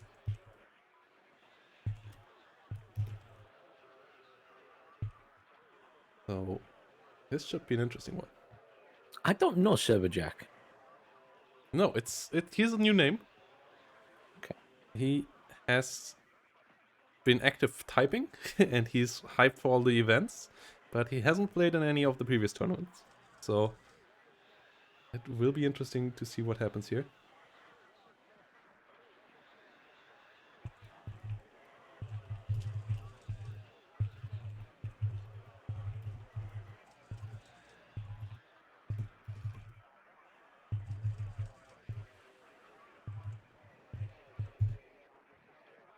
Nice F-16s, yeah, +7 here right now for second, but oh boy, that Tiberius push in the north with BMP2s, that could do some damage.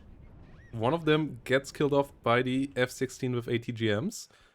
8A, not good enough here really, and Tiberius a bit lackluster here with the maneuvering. Yeah. Got killed off another one, smoke came out a bit late. F-16 really doing the job. Strela got one of them killed though. Second one will make it out, but buys time here for Sibirjak to get more reinforcements up north. Tiberius desperately putting more Strelas in there. But if you just dug in here with a good amount of TOW2s, and then maybe get one good push in somewhere else. T62MK goes down to a TOW2 as well. What is Tiberius? What is happening here to our last time champion? This is not a good start here in his first game. No, this is quite... I was quite surprised by that push. The MP2's heavily under fire, going down as well. This is not working. Motostrelk is under fire as well. Being pushed back. Su-25 rockets moving around. Stingers trying to get some shots. TOW2 trying to come in. MP2 destroyed. Coop moving up from the rear. Watch Red Gun, Motostrelk, he's sitting around here. Airborne Dragons coming around in numbers. And I mean, I can't see either player doing a real hard push at the bottom of the map at the moment. No.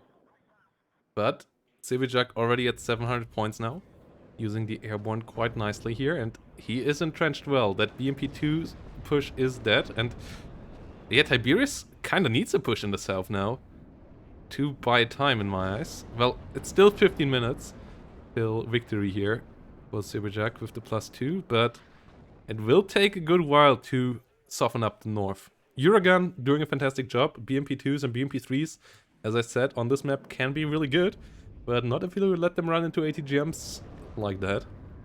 SPG9 in the south doing a good job, helping out from the side, getting some kills onto some airbornes. There's more units moving around here, and yeah, Tiberius tried to just A-click in there, it seems like. Tried to get overwhelming firepower, but Sibirjak had the right unit for the job with that F-16, and then TOW2 was in a good spot as well. TOW2 by now has been killed off, so it's gonna be a bit tougher here now, but we have still a good amount of ATGM infantry moving around. And recall rifles. Pushing back the opponent here as well. BTR being pushed out again. +2 does return, and this game is not gonna be easy for Tiberius. No, I think he's really struggling here, and as you said, I'm surprised. Genuinely a little bit shell-shocked. Yeah. This didn't win as expected. More BMP2s coming in.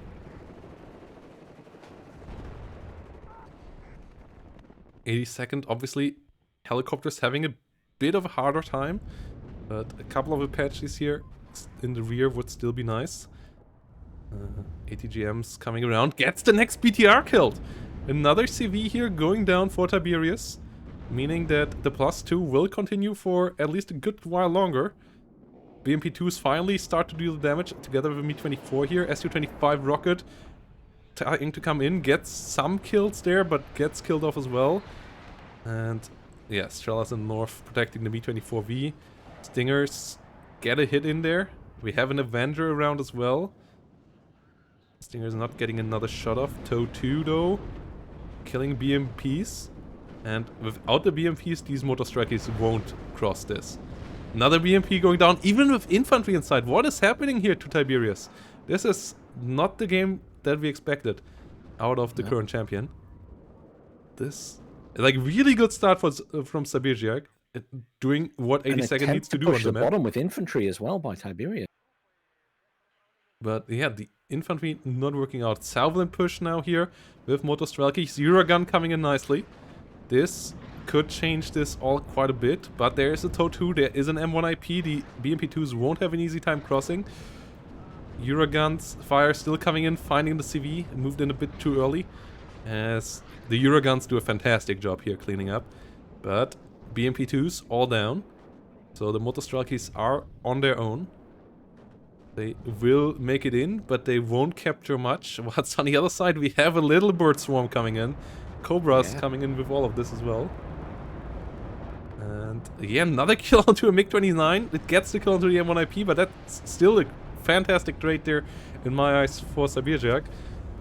As the little birds and Cobras try to move forward, kill off all the infantry. New CV is necessary here. You still want to get more ticks in as the player in blue here to make it even harder here. But Tiberius tries to set up the next swarm here. Motostrelkis and BMPs just trying to move in, but this is not how you win this map. No, and another MiG-23 goes down at the bottom trying to take out those little birds.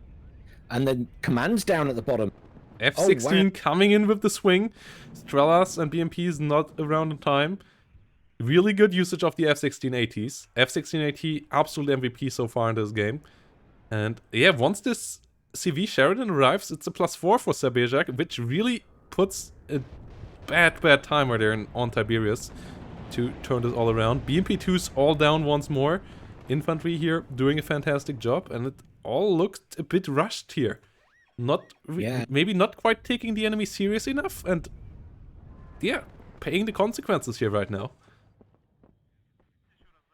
At the bottom of the map, he's got nothing to really stop Sibirjak pushing across if he wanted to. Eurogun is reloading. But yeah, this might be a quick out here for one of our favorites.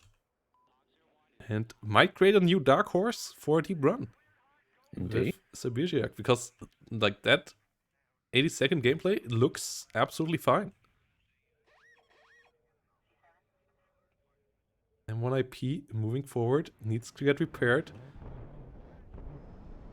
F-15 and F-16 coming around, bullying helicopters, killing both Mi-24s. Just melted, yeah.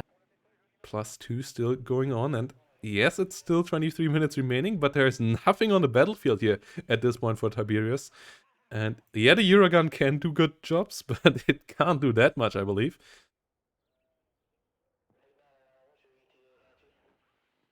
I mean, it can clear an area that's clumped up, but yeah, I don't think it can do enough here. Yeah, F-16 in the sky. UH-60A coming in the north. Trying to get some reinforcements in. But the +2 is pretty brutal. I think Tiberius is going to try in the south again. And yeah, the only advantage that Tiberius has is the Eurogun. But he has not much to follow it up with it right now. Coop in the north goes down as well. It's just going from bad to worse at this stage. As F-16 comes around as well. Strelas not quite getting the shot. Eurogun coming in again.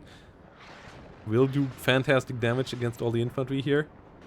As that is pretty stacked. Humvee going down. Airborne taking really good damage there. Sheridan getting softened up a bit as well, but it's not much to follow it up with, especially not with the TOW2 around. T80BV is in trouble. can't. And all those airborne, they survived. Yeah, and the supply truck will get them up, at least to a degree. ADBV not able to deal with the TOW2 and the Sheridans. ATGMs keep on flying. They try to dish out the damage, but yeah, without the autocannon of the BMP2s, you don't have enough soft target damage most likely. Sheridans go down, but F-16 coming around again. Not getting the kill this time around, but also once more surviving. TADBV goes really low. F-16 gets absolutely shredded, as we have 2 minutes 48 here for Tiberius at this stage to try to get this game to an end. To stop the tick and try to push it from there. With 18 minutes on the clock for Tiberius as well, but artillery flying in. CV actually moved out of the zone. That's a +4 here for a couple of seconds. Every single second that happens is painful, as the 105s try to find the kill onto the BTR.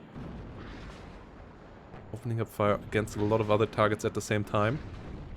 And it's really not looking good for Tiberius here. No, this entire game just feels like it's been a massive uphill struggle for him, which it's just a shock. Yeah, fantastic upset here by Sibirjak, really making an entry into the tournament scene with this one. As it obviously wasn't quite the start from Tiberius that we were hoping for gameplay-wise, but it, on the other side, was also a really strong setup here from our Czech player. Coming around with quite the formation. Yeah, very impressive play from the 82nd as well in this. 1 minute 20 here remaining. ADBV trying to move forward. 8 hands coming in. Strella's desperately trying to hold the line as things try to come onto the top of the Sheridan. Strela go down. 8 hands go a bit onto a killing spree. At least the TADBV still surviving. Mossa Paris coming in. But the Sheridan's still alive, still melting the Motostrelkis. All the Motostrelkis go down. And yeah, the north is completely under the control of Sibirjak as well. Eurogun not able to fire yet, 40 seconds only. And 8 hands come in once more, come in with a lot of rockets. TADBV's down, Saperi's down, 35 seconds, and there's nothing left here for Tiberius. This game is not going to end well for Tiberius here. No. Sibirjak has this now. There's nothing to change this here really left for Tiberius, and damn, that's why I love this single elimination tournaments, because you can have upsets like this in them. Yeah. Like, yeah. What a game. What a second round game here. 8 hands coming around, coming in with the damage. GGVP. Sibirjak really making it. Absolute mad-led upset here. Complete demolition of Tiberius Rancor here in this first game. As Lathans has a new opponent. Yeah, all the research on Tiberius Rancor for nothing. And yeah, this is going to be a really interesting round 3 game then in the best of 8 bracket. And yeah, wow. GGVP to Sibirjak. Gonna be interesting to see how this player will perform from here on out. Overall rank 200 against overall rank 8 here. So really the stacks were obviously the cards were stacked against Sibirjak. He still did the best of it and got the W here, meaning that Tiberius will have a free weekend from here on out, but meaning that Sibirjak is only one upset away from at least $50 roost, guys. Potentially more. One more upset to go against Lathans. As we have by now lovely $502 in the prize pool. And you guys can help make that big, even bigger. All you have to do is go over there to Matcherino, click the claim code button, and you add 25 cents for each of these 2 buttons for free. So you can add 50 cents completely for free, sponsored by Matcherino, into the prize pool that will be paid out to the players in real money at the end, giving them some nice things to fight over, and yeah, getting us one step closer to being real esports. Big thanks there to CHR Propaganda to just coming in with that. And yeah, thanks to all the other guys who did it before. Big shout out to Evelyn and The Last Guardsman for coming in with some big contributions beforehand. Yeah, really much appreciated all the support there. Yes. If we go to 750s also, guys, maybe a bit of a incentive to do all of this. I will do a 6-hour ranked session without keyboard. I will suffer for you guys if we get to 750. Maybe that's a bit more of an incentive to come in there and help those players here earn a bit more for all of their efforts. And yeah. Ugly pointing out that, yeah, 82nd. Let's see. Do we have any more ongoing games? Damn! Hoodz really fighting Tmanplays to tooth and nail there as well, it seems. As that one is still ongoing. Yeah. Seems like the others are finished here so far. But Tmanplays and Hoodz, being the last game that is still up, they are still alive in that game. So if that would be maybe even a bigger setup than what we just saw. Hoodz was using... Oh, wow, okay. Second UK versus 35th is the setup in that matchup. Damn.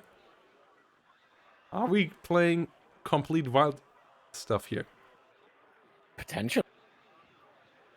I mean, it's not the first time we've had an upset in one of these tournaments. No, it is not, but having 2 of these would be really insane. If our 2 highest, or 2 out of the 3 highest ranked players would be eliminated here in round 2, that would make the whole tournament, would quite throw a curveball there for the expectations for the upcoming rounds, and would shuffle it all around again. So yeah, let's see.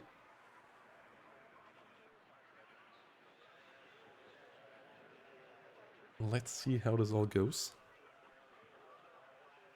And thank you everyone who has clicked to give the free money. And Frost just telling everyone how to do it. You log in, you click the button, job done. Yeah, and at the same time, guys, click those other links in the chat right now as well, and give those follows and subscriptions to the Bandana channels if you haven't done so yet. And maybe also that Twitch Prime sub over there. If you haven't used your Twitch Prime money yet, leave that there. You can also leave it here, but over at Bandana's channel, it's really well used as well. Just don't let Amazon have it. Give it to someone. Exactly. Jeff Bezos already has enough. He doesn't need your money anymore.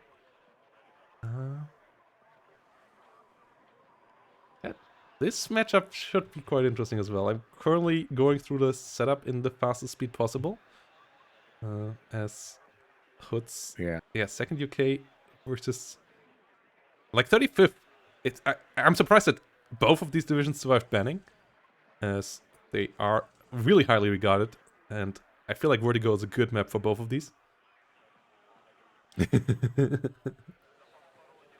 We're gonna watch that, yeah, but that's still a bit off until we see that. For now, we're still with round 2. Round 3 is going to start in 15 minutes. Yeah, also, if you haven't signed up for League yet, and you want to get on the waiting list, sign up League, as we might be full now. Okay.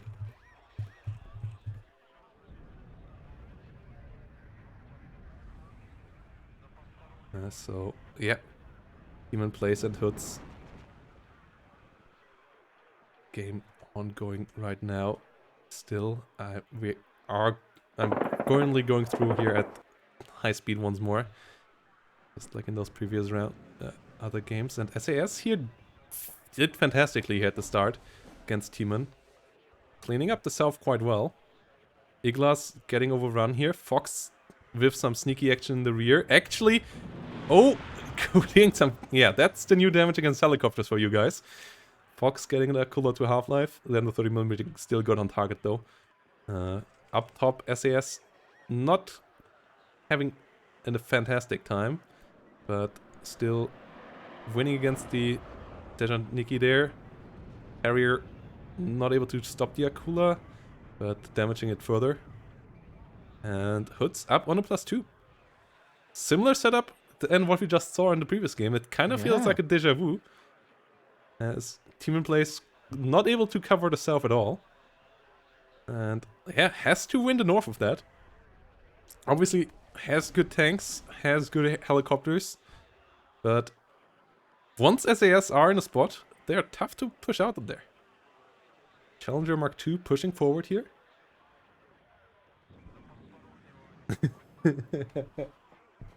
We can do that. I have a head ready. I have a head ready.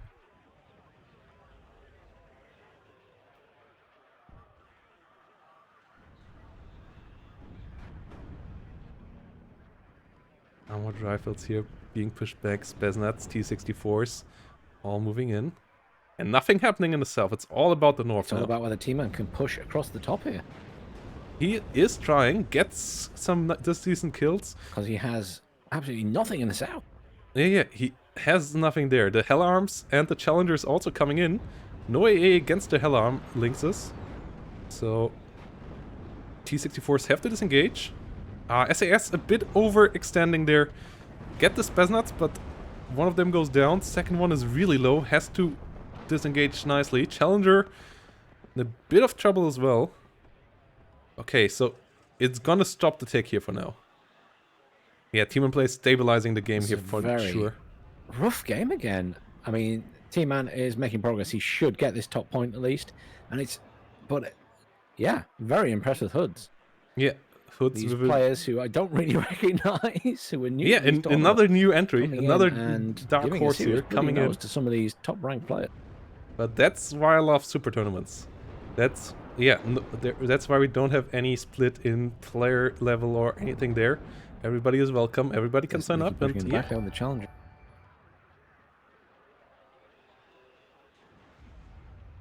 Oh, nice strike. good smoke. SAS back repaired up there. Ooh, hit the Akula, getting double hit by the MiG-29 though. Oh boy. Ooh, Tornado HE going down to the MiG-29s as well. Another Harrier. Ooh, going down as well. Track drop here is not around. The MiG-29's being quite brutal there. Challenger trying to hold the front line, but that last couple of minutes were pretty bad here for Hoodz. Could push even in the south maybe though. Like, there is room there for a push. To put some pressure against some Tmanplays as the BMD 1 piece with ATGMs here now roll forward. And it's a lot of them. Harriers and Challengers trying their best here, getting a good couple of them destroyed. As Challenger goes down there though. I'm not quite sure what got it, but something got it. It might have been a plane that we missed there on the high speed. As we currently... we need to get to this game somewhat quickly due to the next game starting afterwards. T-64 PVs pushing forward. It seems like T-Man should come around here again. Still, in my eyes, some room for Hoodz to do some shenanigans in the south, but the north is looking somewhat lost. So, yeah, oh boy, the Dejaniki Medi's forward move here now is pretty brutal. See a couple T-Man of will be looking to push through to that back point. yeah, the Javelin LML's trying to come in. Kula AA under fire. British AA really struggling here to get some kills. And Hoodz maybe even being a bit too careful in the south. Like, obviously against someone like Tmanplays, you don't believe that you can just easily push the south. But the victories in the south would have allowed for that. Like, T-Man would have had to really struggle to find a good solution for the south. Challenger now on the move, but T-Man on a +6 by now is getting the point advantage, and turning that around will be tough at this stage. T-64Bs and BVs now can be afforded for the south as well, so it looks like T-Man in the end still has this one. But strong start from Hoodz. Really good show off here. In another somewhat one-sided matchup from the names side. Challenger Mark II goes down, but Hoodz, yeah, really interested to see both more of this player here as well. I'm not quite sure if Hoodz has signed up for League. I would love to have that player once more in, as this was promising. Hopefully.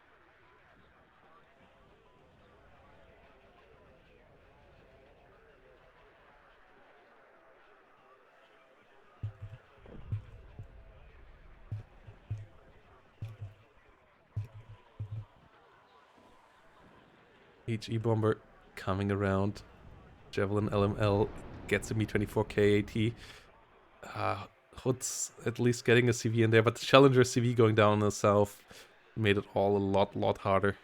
Tries to get a rover around, but has nothing with long range to move around the T-64, so would have to sneak it, and just doesn't seem enough anymore.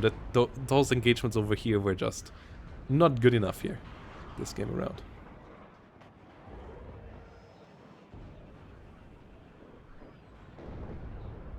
Bomber coming in. M48 pushing forward. Let's grow. Yeah, it seems like Hoodz doesn't want to give up, understandably so. Gets the CV killed there.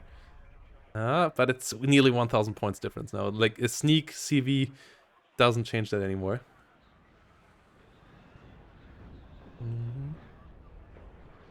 M48's moving around. L-arm. Yeah, another... I mean, if you sneak both rear zones, then you can get a lot of points on this map. We have 2 links with Assault Pioneers. But we have MiG-29s in the sky as well. And we have CVs coming around everywhere, as Tmanplays knows about potential of those kind of things happening as well. And yeah, there we go. MiG-29 coming in for the first links. Gets that one shot off the sky. Second one in the north will be spotted most likely as well. Good tries here. Like, yeah, I like the tenacity of Hoodz in this game as well. But it is a +2 here now for Tmanplays again.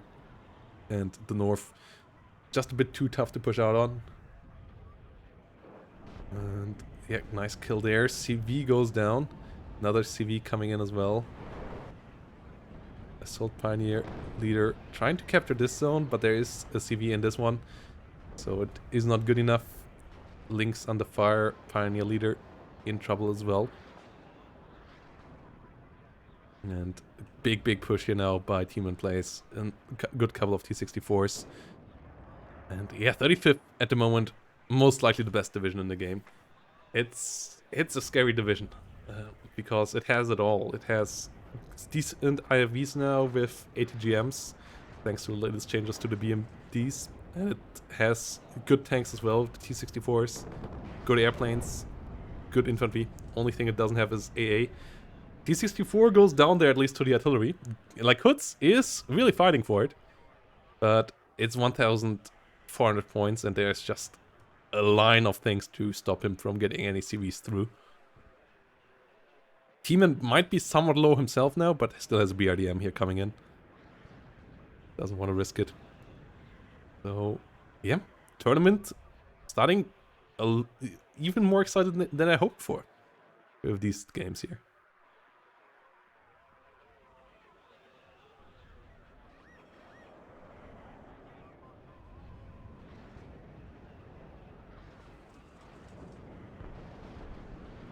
Good kill.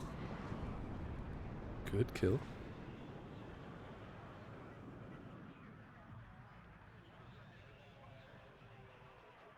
So, after all of these performances, is yeah, I mean, Tman's still playing strong here. But, yeah, Lathans now most likely the favorite in the lower bracket. Gonna be interesting here.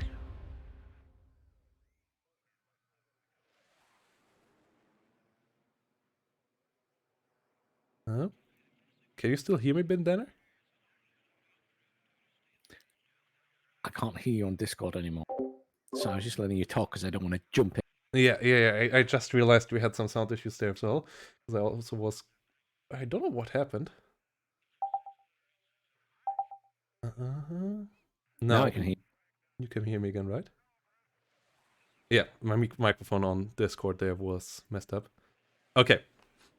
So, yeah, that is solved as well for future games.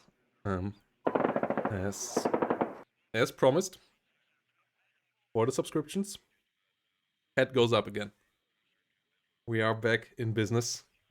Thanks for the subscription, Johnson. Thanks for the subscription, Sinant. Coming in there, getting us a bit closer to a new graphics card and PC as well, so that I can stream all of this in 60p in the future. Much appreciating the support there. And yeah. Okay, nice. Yeah, so that means we have most of round 3 set up. Yeah, Princess Evelyn versus Xi Jinping. We started a bit late, okay, but it shouldn't be too much of a problem, as we have only 1 round left today. We have this best of 3 round for today. Sheesh, Stahlbrecher, Jasp, Tmanplays, God Hate Sweeps versus whoever wins there, and then Sibirjak versus Lathans. And I would say we let you guys decide which one of these we should watch and should cast. Give me a minute. As all of these sound really good. Vote coming up in a minute, guys.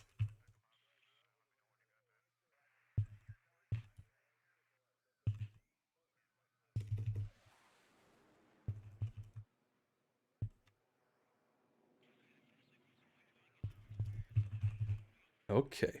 Yeah, 3-minute vote, guys. Who shall we cast next? And yeah, this is quite exciting. This has me excited for the rest of the tournament, as obviously you always are a bit worried that it is just a push through of the top players and then you have a final between them, but this already showed to not be the case today. We had really good matches all over the place. In my eyes, also showing that WARNO is in a pretty good spot by now, balance-wise. Or yeah, I think it's a lot better than it was just a few months ago. Yep, like it has come on. Like even if you compare it to the last Super Tournament, it has come a long way because whilst we saw Tiberius playing fantastically back then as well, it was also based on the back of helo rushes, and they have been nerfed, especially in the last patch, further to a point where they are just not that great anymore, and opening up the space. As we saw before, helicopters still can do the work. Hoodz in their first game did a fantastic job with them against Swinedad, making the comeback there. We saw some good helo play this game here as well, but they are not that one-sided anymore. And yeah, okay, I see, guys. I see you want to see the Dark Horse continue. I see you want to see Sibirjak versus Lathans. Okay, I think we got the memo there. Nice. This is... I mean, let's be fair. We could have another major upset here. Absolutely. And many rees from Lathans. Many rees from Lathans, yeah. Many rees from Lathans, guys. And yeah, if you want to support these players, if you want to give Sibirjak a chance for fighting even for more money, check out the Matcherino page. As I said, every single click up here adds 25 cents. That's 50 cents that you can add, all of you, instantaneously to the prize pool. Not much necessary for that. You can also contribute directly, much appreciated if done so, but the click here is really no effort at all, doesn't cost you anything, gives a real payout to these players in the end, so would be much appreciated if you take the second. And yeah, as we are setting up for that game, map will be Black Forest Duelist. That is a map that you can have upsets on. It's a way better map than the OG Black Forest. It's still another nice level up in my eyes from the second version of Black Forest. So yeah, really excited for this one, as Black Forest is a really good map in my eyes now, the Duelist version. And we have some interesting divisions in this one as well. Yes, yeah. Sibirjak versus Lathans gonna be the series that we're gonna cover. And they have 39th versus 5th plane day for us. Interesting.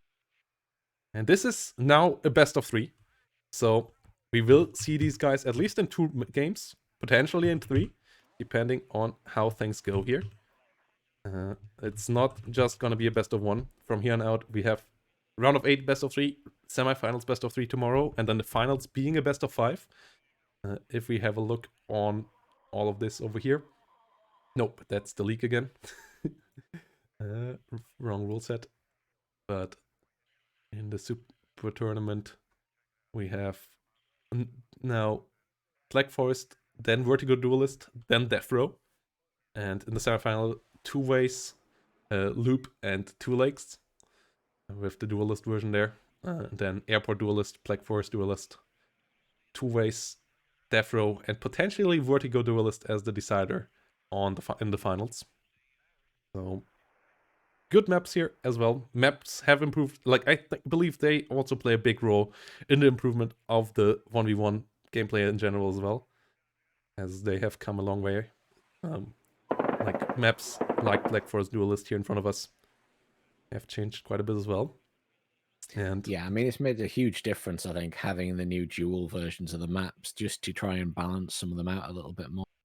yeah, we have a couple of CVs coming up here, left side, moving around. It's also nice to see that Eugen like is up for doing some small changes on maps that are not perfectly balanced as well. Like, they're on the talks about that as well. They couldn't implement everything they want to do in that regard yet, because obviously their map department is not massive. It got some manpower lately as well, but together with Army General and so on, they're still really busy making new maps, making Army General stuff, and making work on old maps. But stuff will be improving there in the future even further. I'm looking forward to the whole rank season system as well, allowing them to shift and rotate maps in the map pool as well.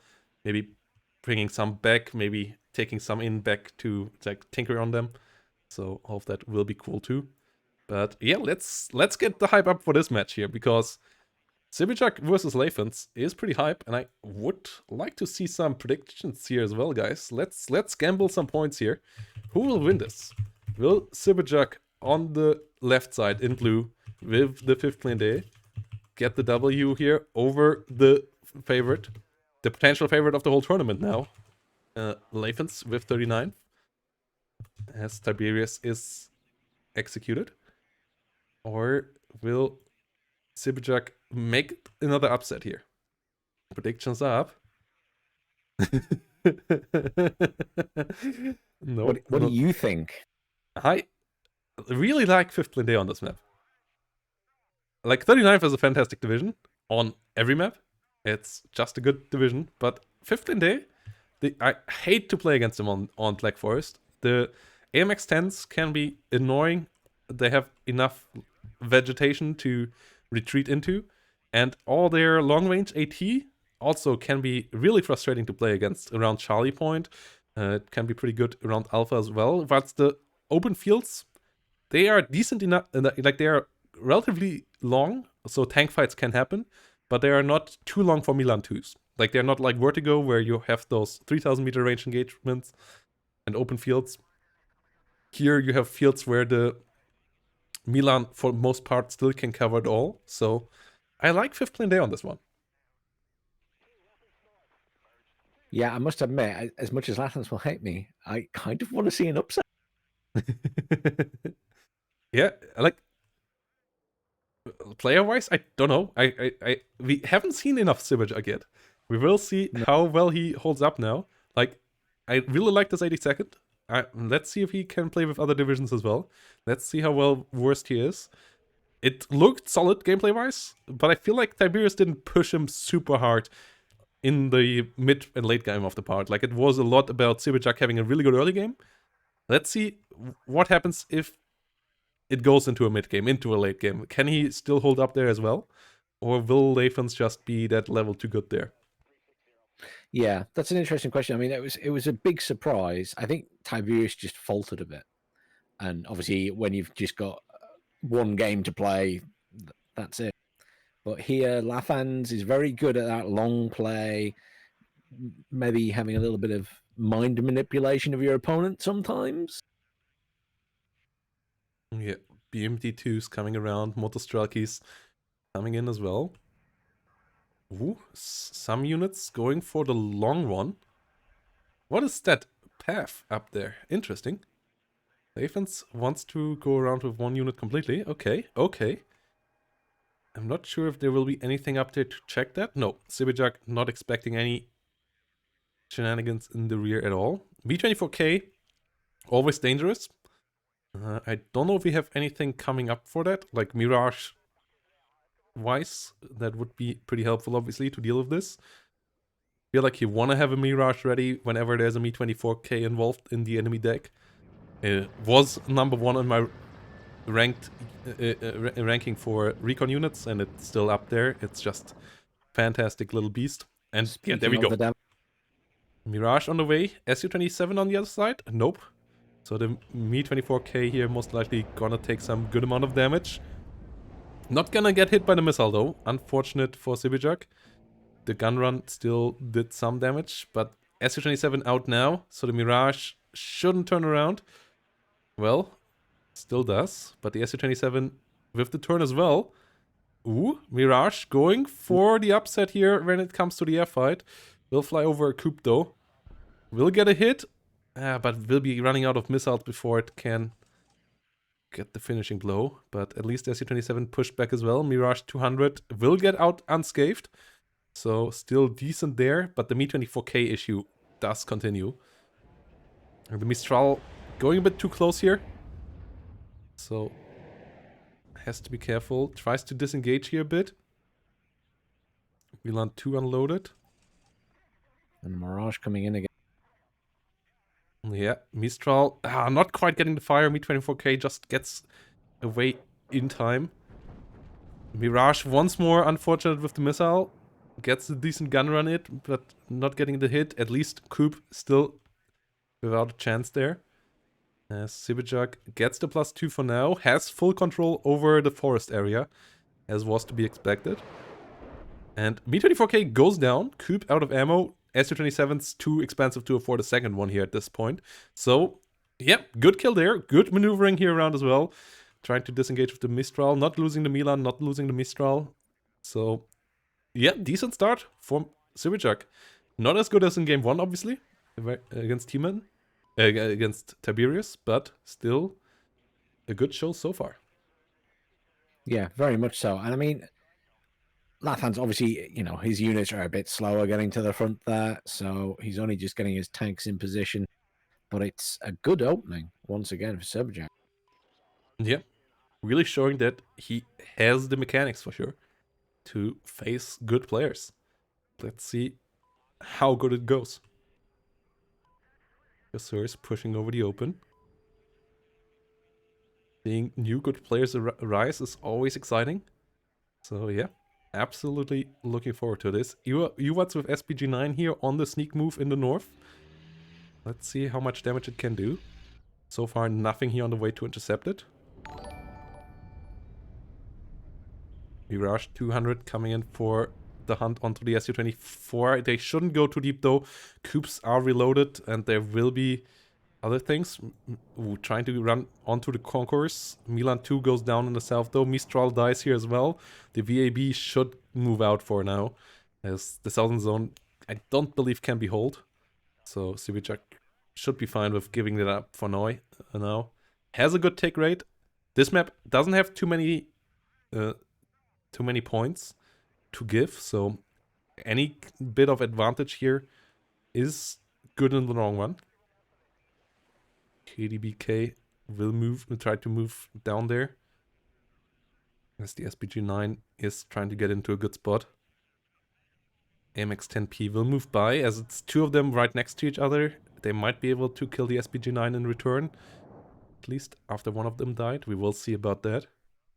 Whilst we now see the armored part of 5th Plane Day really start to kick in. The Brennis coming around. Not immune to enemy HE anymore, but still pretty solid tanks with their armor on top. How do you like the French tanks at the moment? Vendetta? I'll be honest, I'm not a big fan. I find them quite soft.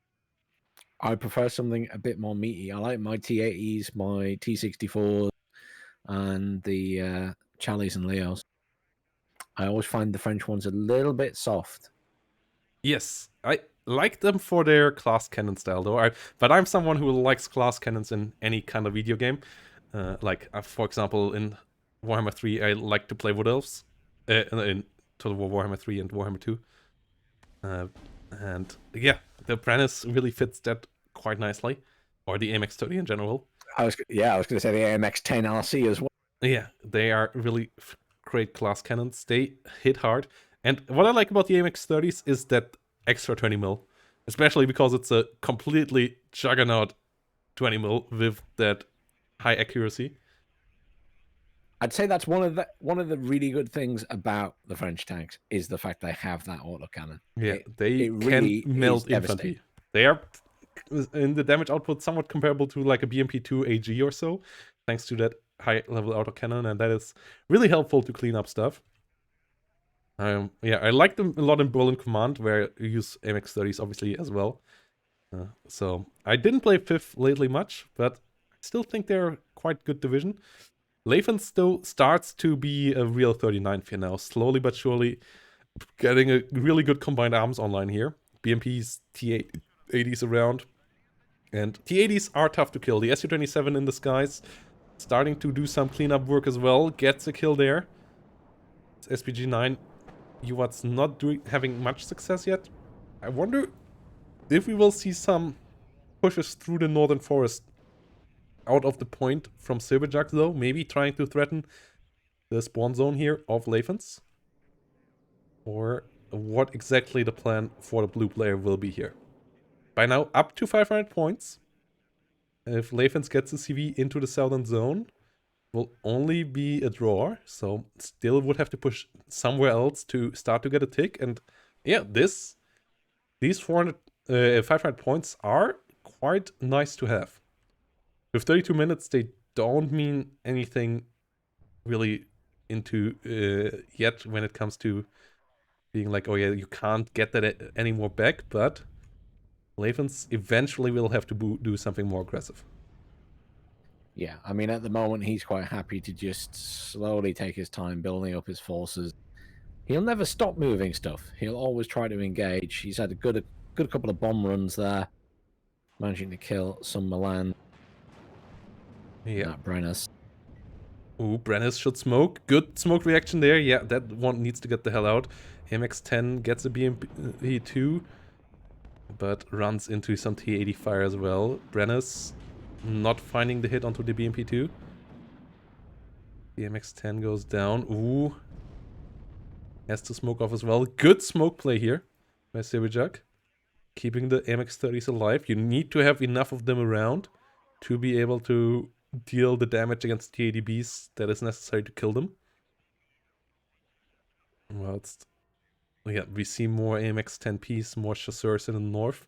They could either push south into the town, or they could go through the forest eventually. I would like to see some action there eventually, because Lathans clearly doesn't plan to go there. And so all the units stranded there for now are a bit wasted, not being actively used here by Sibirjak, leaving him in a disadvantage here in the south. I mean, that's classic Lathans playstyle, is he wants you to waste units somewhere and will quite happily let you waste them. Yeah, but so far, Sibirjak still pretty good on the trades. Like the Lathans for sure trading way, way better than Tiberius, having good pressure up here right now. But what I don't understand is why Lathans hasn't moved the T-80BK into the zone yet. Like, I think he's just not concerned. Still, giving 700 points away here, and like, at least the last 200 were unnecessary at this point in my eyes. For free on Black Forest? Seems like a mistake to me. It does seem risky. I mean, he's bringing in a bunch of stuff now for that center point in the forest as well, which I'm surprised by, perhaps. Yeah, that's quite some BMP2s, some Strellas. I guess he believes that the forces that he has out for the rest will be enough to push. If he gets into Echo Point, obviously that's a lot of points. The point around Alpha really underdeveloped for Sibirjak as well. No infantry in there at all. PG9 in the north, so far without kills on that reinforcement road. Ooh, Mirage 200s.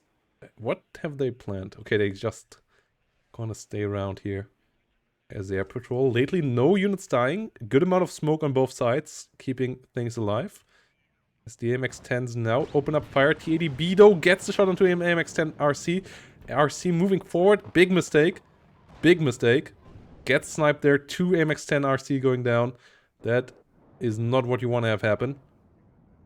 Coops here around as well. Mirage 200 need to get the hell out of there. As we have Su-27s in the sky as well. Jaguar can't do much there either. And yeah, AMX-10 there goes down as well. Unnecessary losses there a bit for Sibirjak. Going a bit overeager.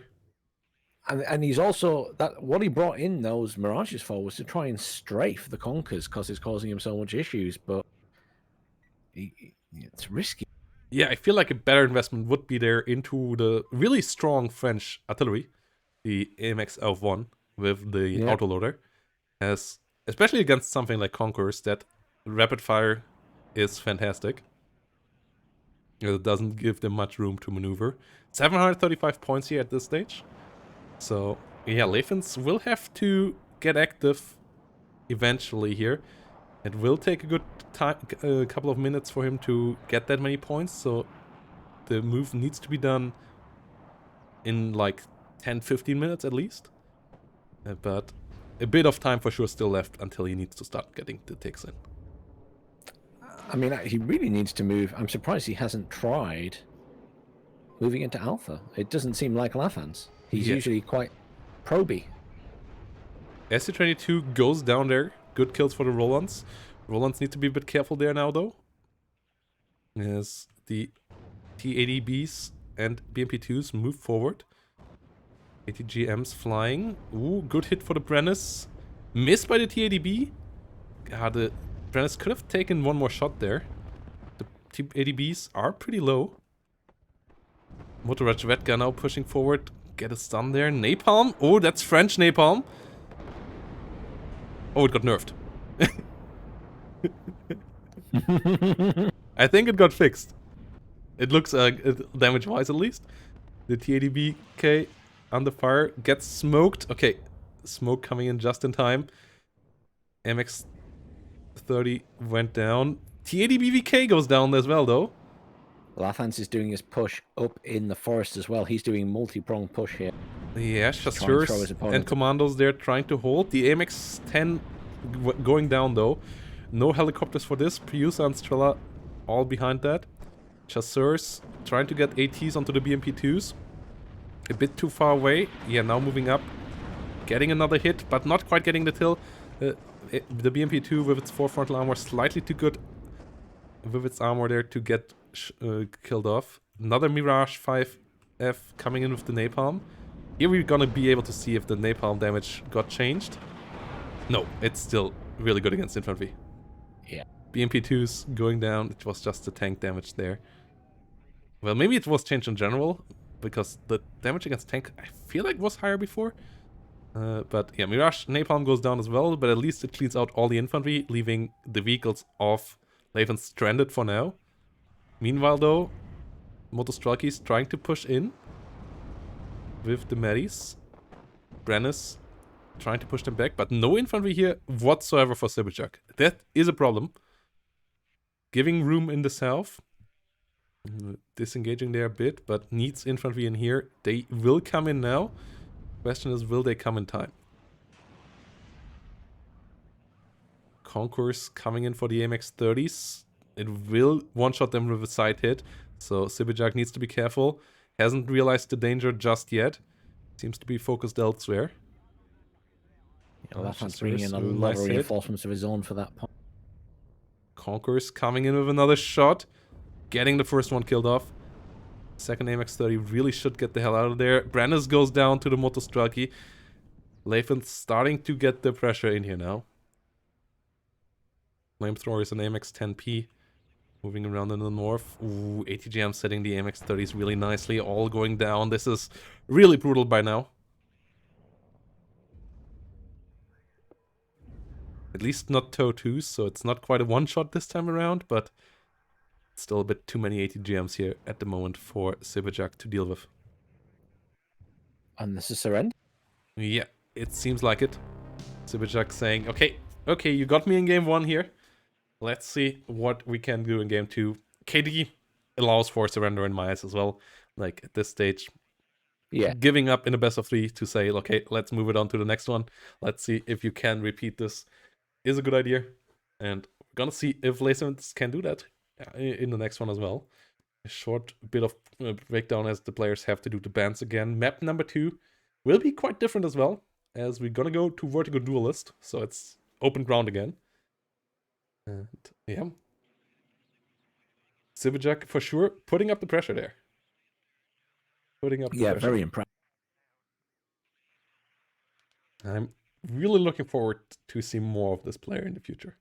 No matter how this one goes out. It was an exciting game 1 here already in this series. It was a fantastic game in the one before, so yeah. Let me double check if we have Sibirjak actually in league. I'm not sure if we have that sign up. I hope we have. I certainly hope so, because he's really impressive here. Yeah. The other game is up and in deployment, by the way, in case you haven't spotted that. Yeah.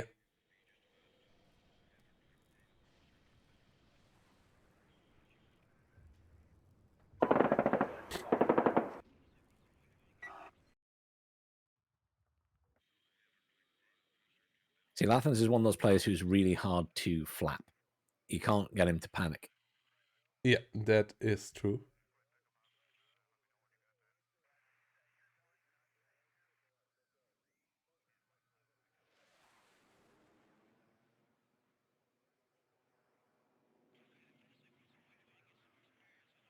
.82 again on this map for Sibirjak as well.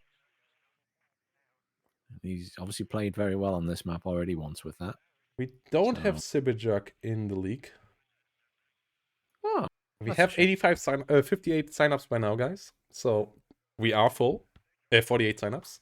You can still sign up anyways if you want to be on the replacement list, as potential for dropouts due to personal reasons or PC issues also always can come up. And within the first 1 or 2 weeks, we will put in replacements for that if we have them. So, but yeah, we might have to wait for another super tournament for Sibirjak then to return. With that said, though, game number 2, can Sibirjak do it again with 82nd Airborne? As he is back with it, for sure. He has the same side. It's a bit of a different structure this time around, though. As if we go in here, Sibirjak this time bringing around 82nd Airborne.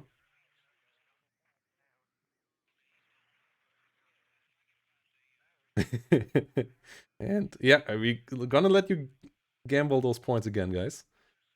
Who is going to win game number 2? Can Sibirjak now, with the 1 division that we have seen him stomp, and you can't put it any other way, Tiberius earlier, can he do it again here?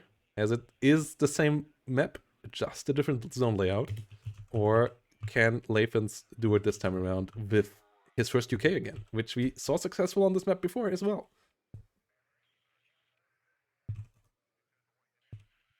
That'll be interesting. I wonder if we'll see any Challenger 2s from Lathans this time. Yeah, I believe in this matchup they are even less necessary than in the first one, so I wouldn't expect it. But let's see.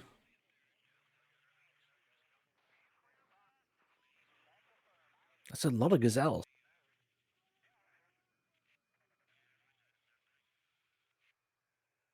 Yeah, it's a lot of gazelles. And I feel like that is super weird, because the Avengers on the other side just shred through helicopters. And yeah, first UK, gonna be interesting. It has forward deploy as well, with the Terrier Power, which are really good at that. Really nice for first UK. First UK in general has come a long way. It was the worst division, like half a year and a year ago, I would say. But Tully, you are too late for that to say that it is still the worst division in the game. That one is KDA until we finally get KDA back to 20 points, guys. Once KDA are on 20 points, we can we can talk again. But 82nd is an excellent division for this map as well in my eyes to grab ground. Question is, can you hold on to it for long enough? So, yeah, let's see. It's gonna be really, really interesting. Also, thanks for all the follows. Thanks for all the subscriptions and Twitch Primes lately. Much appreciated. Ridiculous, Hoodie Man, Full Metal Man. And yeah, all of you who followed here, you also should follow Bandana over at his channels.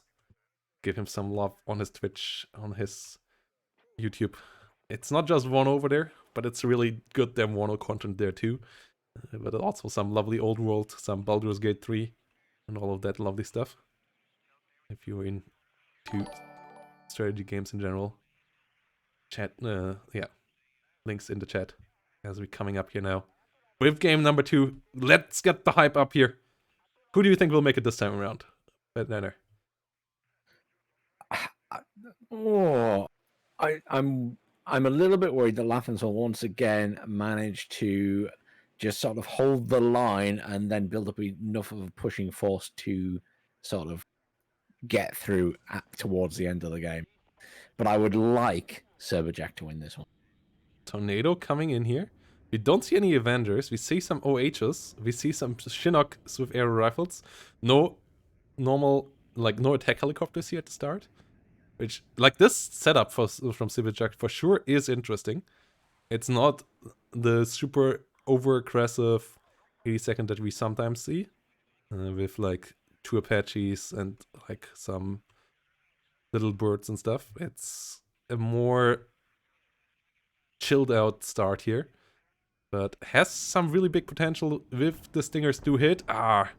Tornado gets the kill onto the OH. I feel like if the Tornado would have been sniped there, that would have been a really great thing. OH now down, can't deal with the Gazelle rockets. The Stingers going down to them. And the Gazelle rocket opener here seemingly paying off quite nicely now for Lathans. They are out of ammo now. They didn't get the TOW 2 at least. Chinook got down in the south, but air rifles made it through. Yes, some of the Gazelle rockets now will get shut down on the way out, but it was still a good start there, thanks to the OH going down.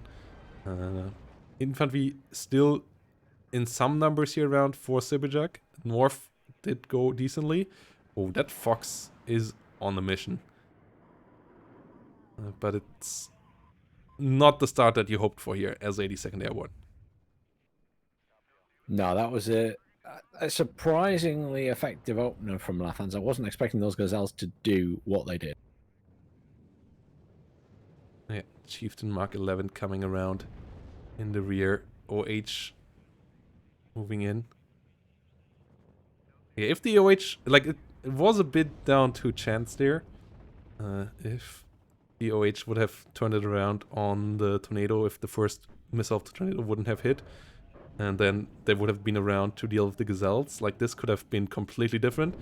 But Lathan's gamble here worked out. And oh my goodness, that Tornado bombing run. Oh no. Killing all 3 infantry units there with that bombing run. Fantastic job for Lathans. Finished off one of his own squads. Never mind the end. Yes, he did. But he didn't need to worry there. Yes. No, very well. He had the setup ready. Fox now trying to move up north.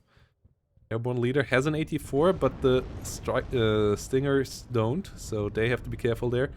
Trying to disengage. Supply truck gets demolished. Airborne and the leaders and engineers need to move into a position where they can help out against the Fox.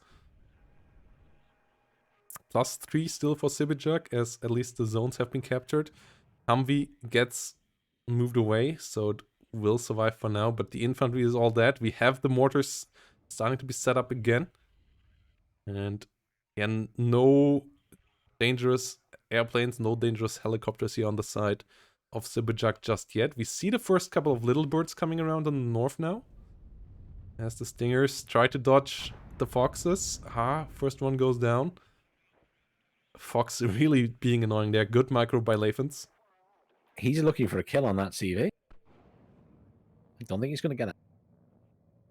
Ro8 coming in. Nice smoke. Engineered Dragons coming up. The warrior will need to disengage there soon. Smoke popping in time. Ro8 will survive for now. CV moving in for Lathans with the chieftain. We'll get the capture of the zone. As we have more infantry here coming in for Sibirjak. Still no airplanes.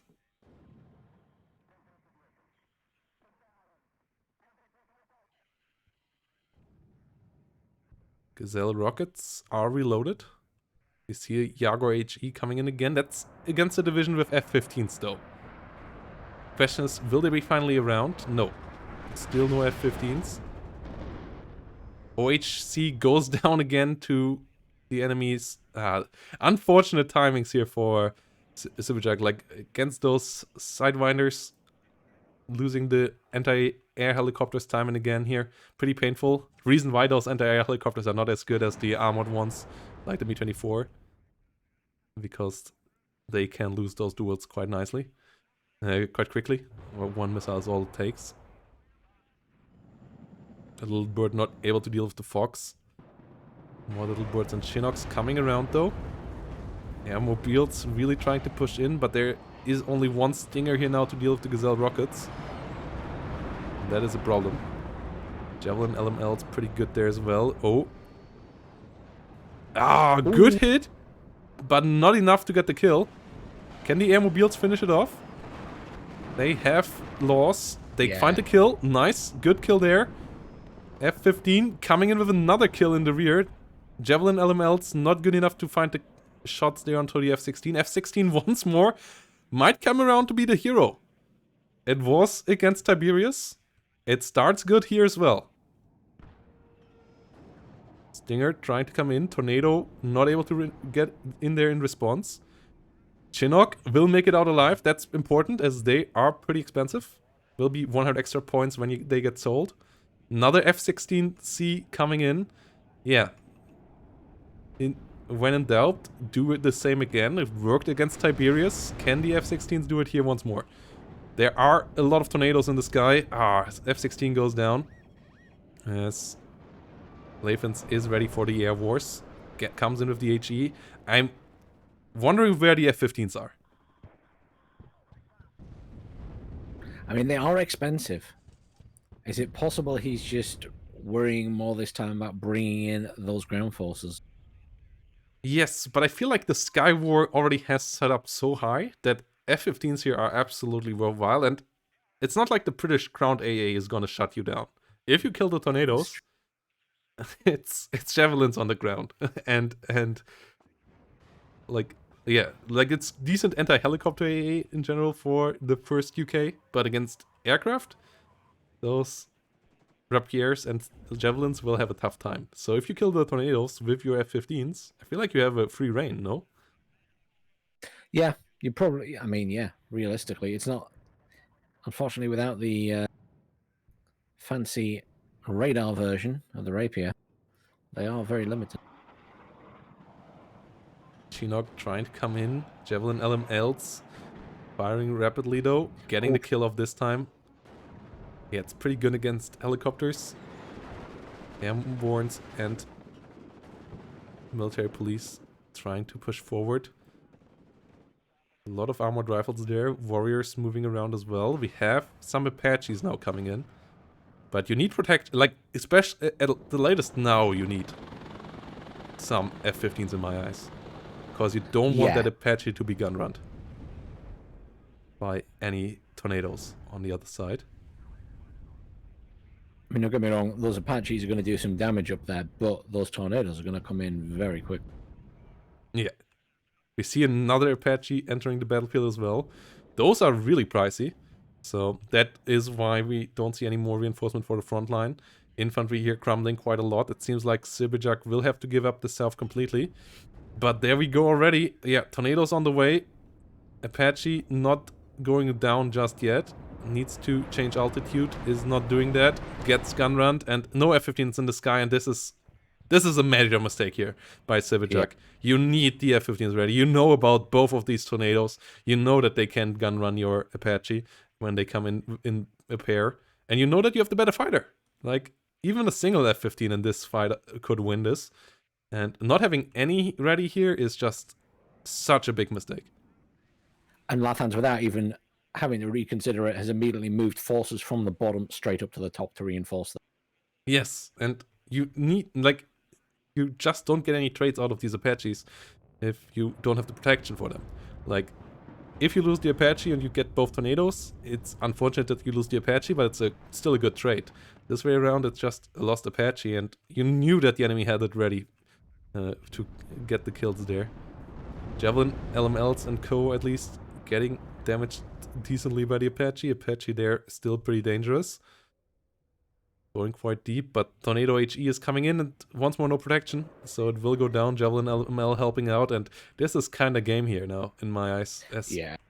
those Apaches are super expensive, and you also don't get that many of those. So if you bring them around like this, like those two Apaches, if protected well, could have really changed the game around. The ground forces here of Lathans would have suffered, but no protection of them whatsoever. In general, not going into the sky war at all, and it's not just for protection, but it's also for defense against all the Tornado HE.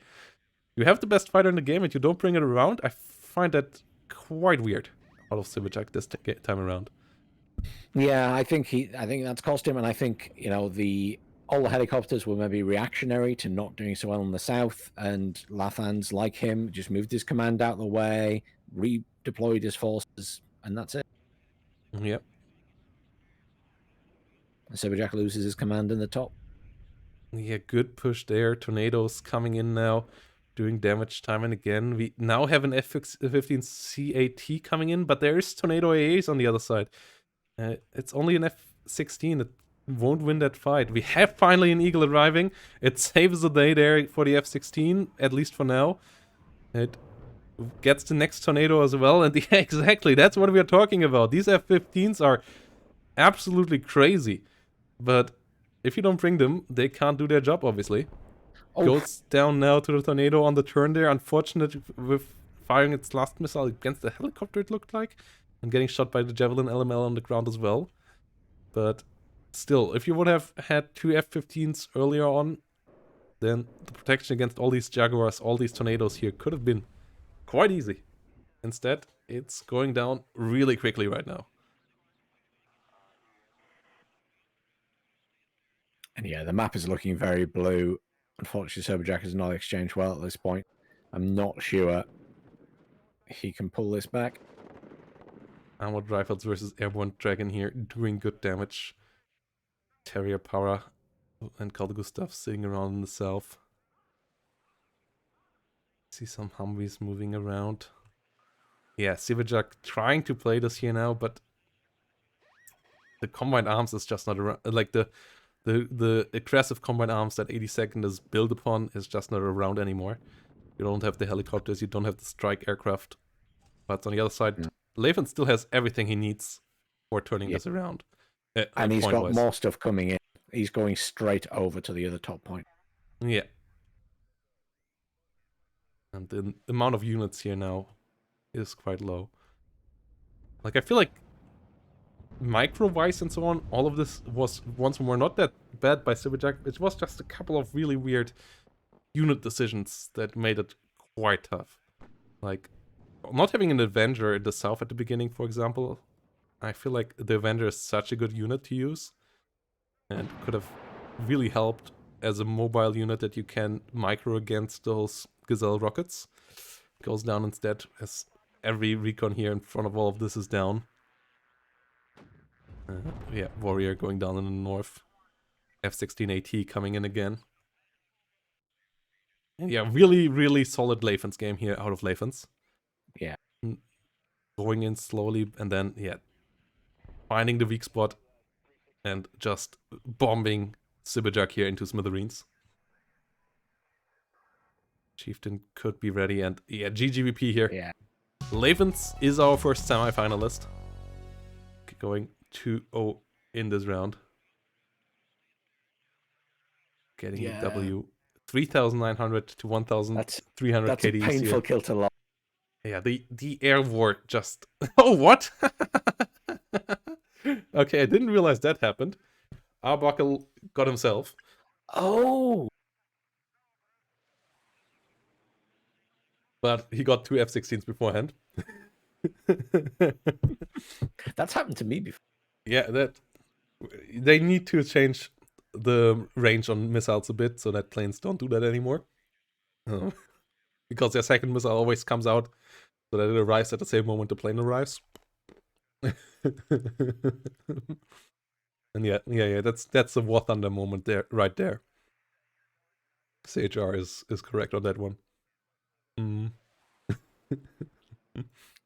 Outside of that, really good hits with the tornadoes, and just leaving that sky open for first UK when you are 82nd Airborne was the mistake here. Now, outside of that, I still don't think that Sibirjak did play badly here. First game was quite entertaining as well, and as I said, I'm really looking forward to see more Sibirjak games in the future. But Lathans did it, and we have him once more in the semi-final of a tournament, coming in here with the 2-0 victory. Yeah, very well played to Sibirjak. I've been very impressed with the performance today and the control of the units. Just Lathans is Lathans, and he's a nightmare to play against. You can put it like that, yeah. That's the lower bracket here set up. Xi Jinping versus God Hates Veeps will be the match that decides who will play against this. And then up top, we have Jasp, Stahlbrecher, and Tmanplays. Tmanplays still in game number 1 versus Jasp. And we might want to check that out. As obviously, Tman, even after Lathans' performance here, I would still say most likely the favorite. But that could change here with some Jasp setup. And this is a matchup that we haven't seen in any of the tournaments so far. Since 37th is around. As the matchup that we have at hand, guys, between Jasps and Tmanplays, is 27th versus 39th. So that is some entertaining matchup here, because those divisions are somewhat close to each other. They're both Soviet motorized, and there was a lot of debate which one is the better one. And we might figure it out here. As Jasp is having a really, really tough matchup here, obviously, against Tman. Like a year ago, I would have said Jasp has good chances. But Jasp didn't quite practice as much lately, whilst we all know Tman has put in the hours. Like, Tmanplays stream, really, really good. High quality stream over there, if you want to see some high level WARNO play. Chilled out dude. And yeah, also big shout out to CHR Propaganda, guys. As CHR just came in with some extra dollaroos for the players here. We are now up to $554.50. Only a bit less than $200 away from me doing a 6-hour no keyboard session here. And yeah, if you want to help out, go over to Match Arena, click that claim code button, and get those 50 cents in that you can hit for free. We still have 24 codes open. Guys, I kind of want to see that at 0 by tomorrow at the latest, but we could maybe get that a bit closer here so that the viewers tomorrow have an easier job. Rainy, Heinrich, ACS, NBK, thanks for all of that.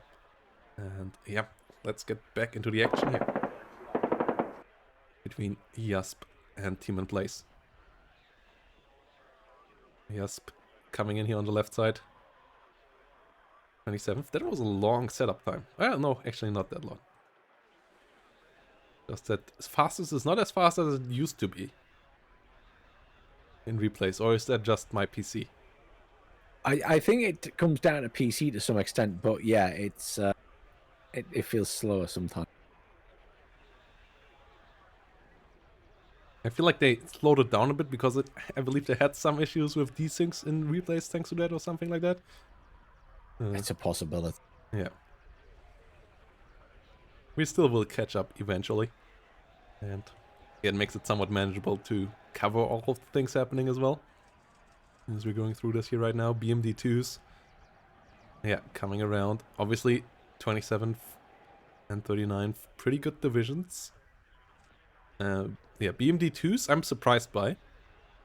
And BMP2Ds. As those don't have the grenade launcher. They have extra side armor over the normal BMP2s. Don't have amphibious, but that's okay. But I feel like paying for the extra grenade launcher is absolutely worth it there. So Yeah, I completely agree. Weirdly, I've seen a few people take the D, and I'm not entirely sure why. well, I guess one card with Ds, one card with AGs is fine. Well, Motor Strike is here for Tmanplays get the kill, but yeah, get hunted down afterwards. Oh, they survive. Yes, but not quite cleaning up. Okay, these Motor Strikes should still find them, right? Yeah.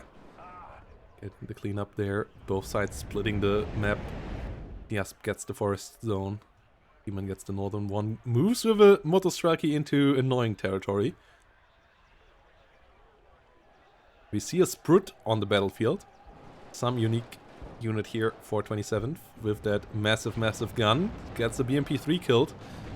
Engaging some Motostralkis will get killed off by the BMP3 and Motostralki though. And the BMP3 obviously still a big menace. TADBV helping out as well. As we don't have any tanks on the side of Jasp here. Losing a couple of Spatsradredka as well. Setting up for a push through the south though. Strellas, more BMPs coming around here. T-Man has the setup in the rear. Surprised by the early Akatsia. Especially as it is the... No, it's the radar guide. The guided missiles. Yeah. Guided shell.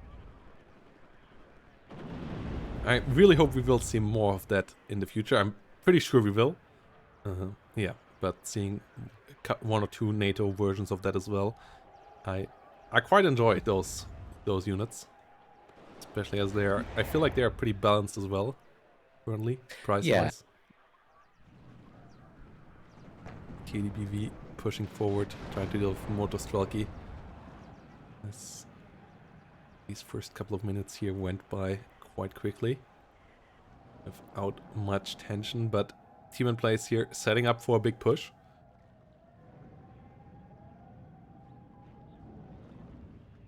TADBV getting hurt, but I don't think Jasp has much to put into the way of this push. The Sapari move forward here is quite dangerous. MP2 trying to deal with the TADBV.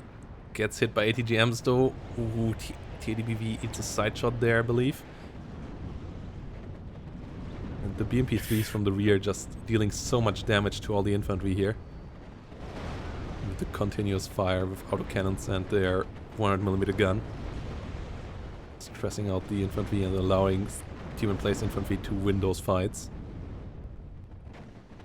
Whilst the artillery starts to come in again. It is pretty helpful as well. So Perry getting melted in the open there. ADBV needs to be careful though. And yeah, the infantry off.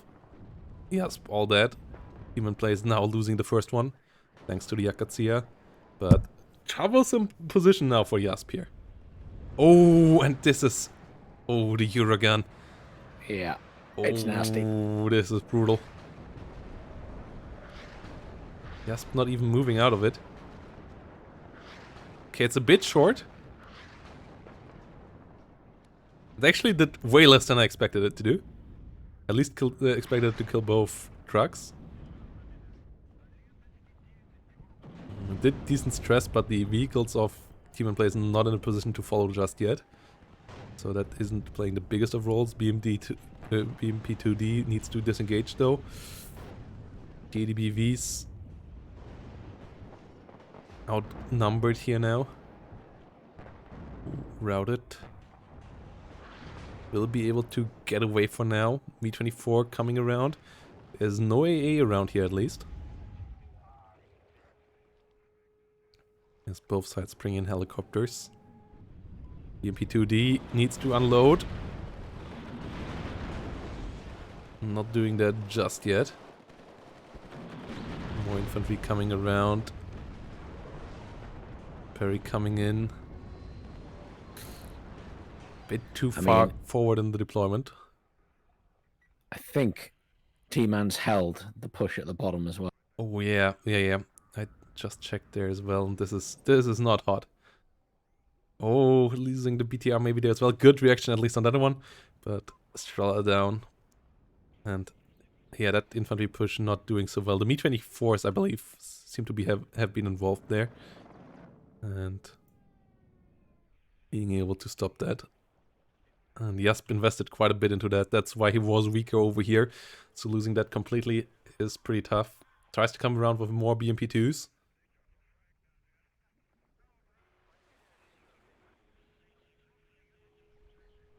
Saperi RPO under fire. BMP-2D in the north goes down. Motostrelki and Saperi both barely surviving up there. But they will be able to replenish. Yes, so far it looks like Jasp is not playing a bad game here, by any means. But T-Man just shows the superiority here bit by bit. Just trading slightly better time and again. T-Man has been putting in a ridiculous amount of hours in this game. Oh, artillery coming in, Motostrike and BMP-2s coming in. Yeah, if he wins here, he's at least already in the prize money in this series. Obviously only game 1 here. T80BV getting involved. DGM's firing, Conquerors trying to get the hit. Not able to find the kill.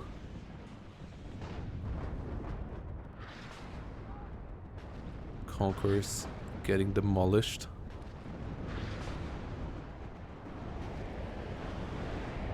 As Mi-24 AT gets shot down. Artillery coming in the numbers. Ooh, artillery onto the BTR. Nice idea, not getting the kill just yet. Oh, it's really low, but it will survive. The +1 does go on. Good push forward. Motostrelki is getting pushed out. Like, yeah, Jasp is really putting up the fight here, but it just it feels like every single fight is going like 10-15% better for Lathans, for T-Man, and coming up eventually. It feels like Jasp is needing that one break to turn this around, and I don't see where this could happen right now. No, he needs to find somewhere to make some good exchanges. And at the moment, it's just a meat grinder in the middle. Yeah. And as like he is getting stuff killed, he is killing BMP-3s there, right in there. He's working on keeping his T80Bs alive. Did a really good job at that so far. Like that, a lot of other players would have lost this completely already by losing the T80BVs, and then you can't hold out there. So really good job here by Jasp, but it's still 300 points more for Tmanplays in the end, and better traits so far as well. But we have some numbers here again. BMP-2s, T80Bs, all coming around. Artillery firing on both sides. A lot of infantry here clashing. Although now we have 3 extra T80BVs here coming in now for Tmanplays. So this is gonna be problematic now. As Jasp just doesn't have the numbers for that. Has some ATGMs in the north. Got a good hit there with the Conquerors. BMP-2 trying to get some hits in as well. But the Soviet ATGMs don't outright kill here. So you need to follow that up with something that makes the finishing blow. T8M is trying to do that right now. Planes exchanging kills there in the sky. Ooh, MiG-29 has to be super careful. The T8M goes down against the MiG-23. Conquerors in the north gets demolished by artillery. TADBVKs get resupplied here. BMP3s and TADBVs still all around. As we have still only 2 on the side of Jasp over here. TADBV, nice. Good kill there onto the enemy BMP3. Jasp looking to do another push out the south. He's got a little more infantry in again. Oh yeah, this is interesting.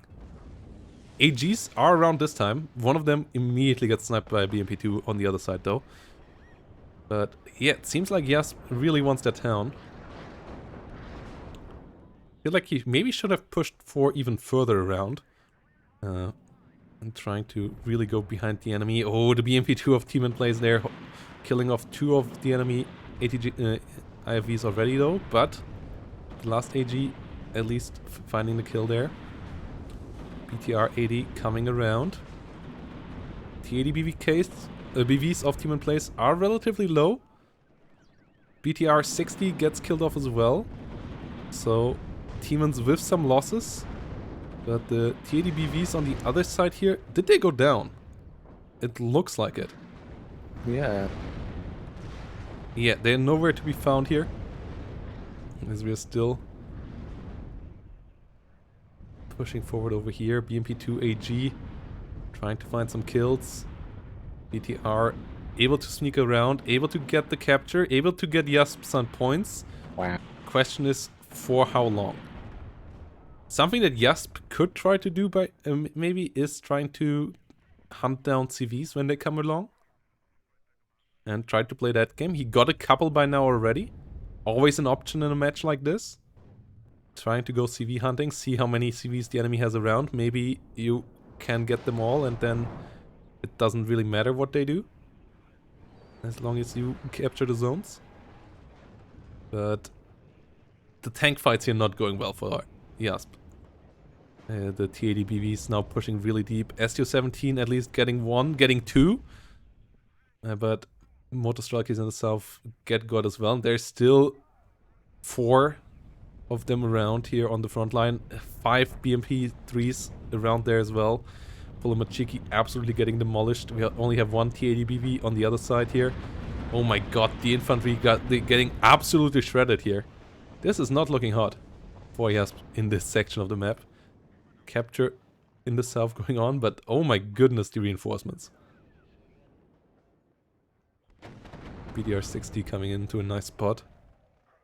EDBVKA coming in for the capture. We have Kratz, we have Akatsias, we have big 152mm on the side of Jasp, who is now losing the zone though. And I don't think that CV can be kept alive here. No, it's going to have to go straight back. Yeah, it is completely surrounded here. And they're not paratroopers, they're not supposed to be surrounded.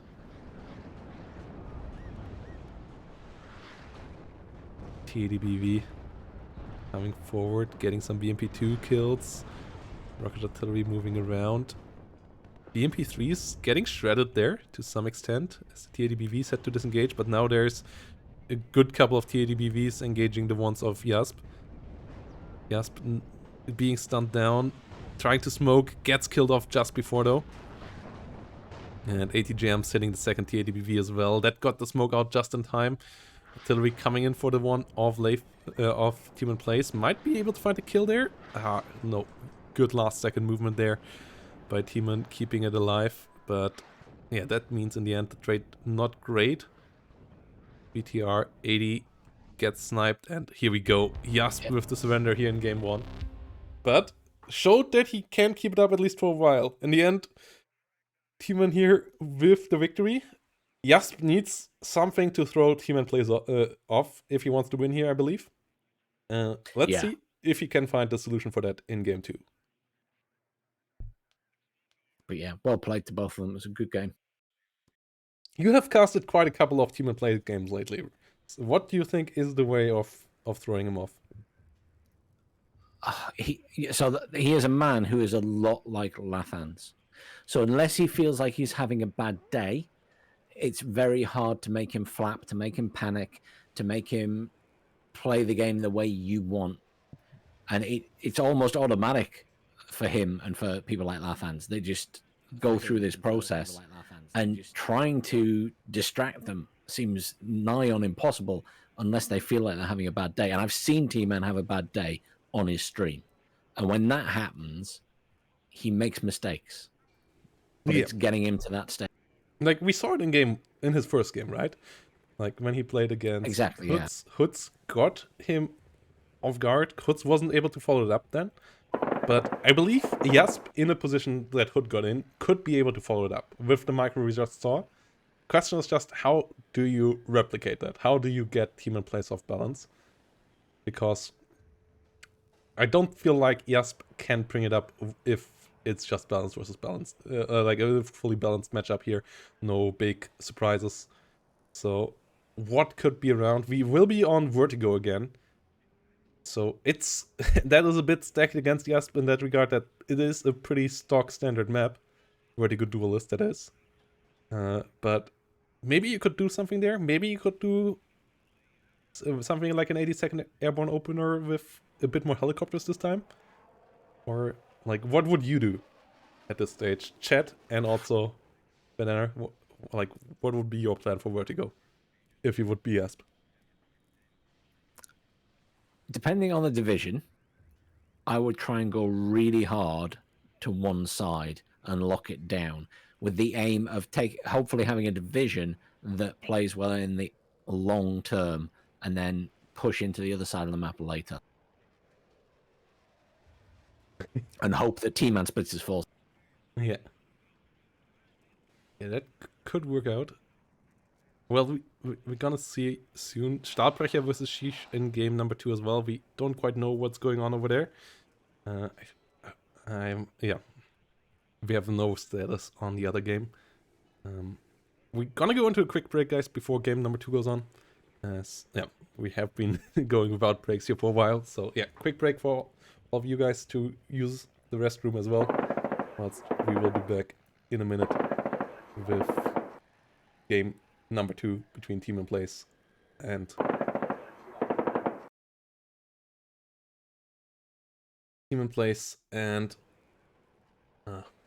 Jasp still doing the voting here right now.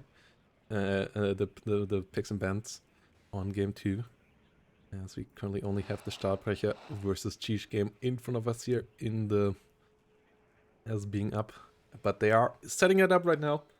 It should be quite entertaining. Question in the chat, guys. What is your favorite division in the game at the moment? What do you like the most to play with? As I feel like the current balance allows for a lot to be played. I feel like the only division really that is not doable in 1v1 at least is KDA. Outside of that, it is going pretty well. So what you're saying is next time I play versus Lathans, I should force him to play the KDA. Yeah. KDA should be the one.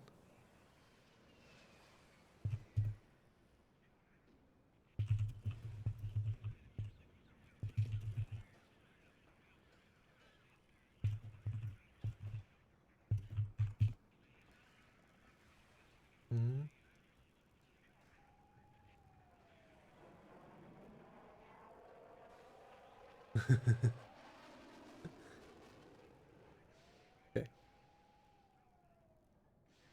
Yeah, it seems like Weeps and she are playing as well. At least as far as I know, they would have. Yeah, they both are online. They both seem to be going on. They might most likely have just forgotten to put it on replay mode. As they both seem to be active. They are texting. So, yeah, it should happen as well. And we don't have any results of them yet, I believe. But, yeah, they should come along. And, yeah, Sheesh versus Stahlbrecher should be some interesting stuff as well. But we're gonna go into the Tmanplays session as soon as this is up.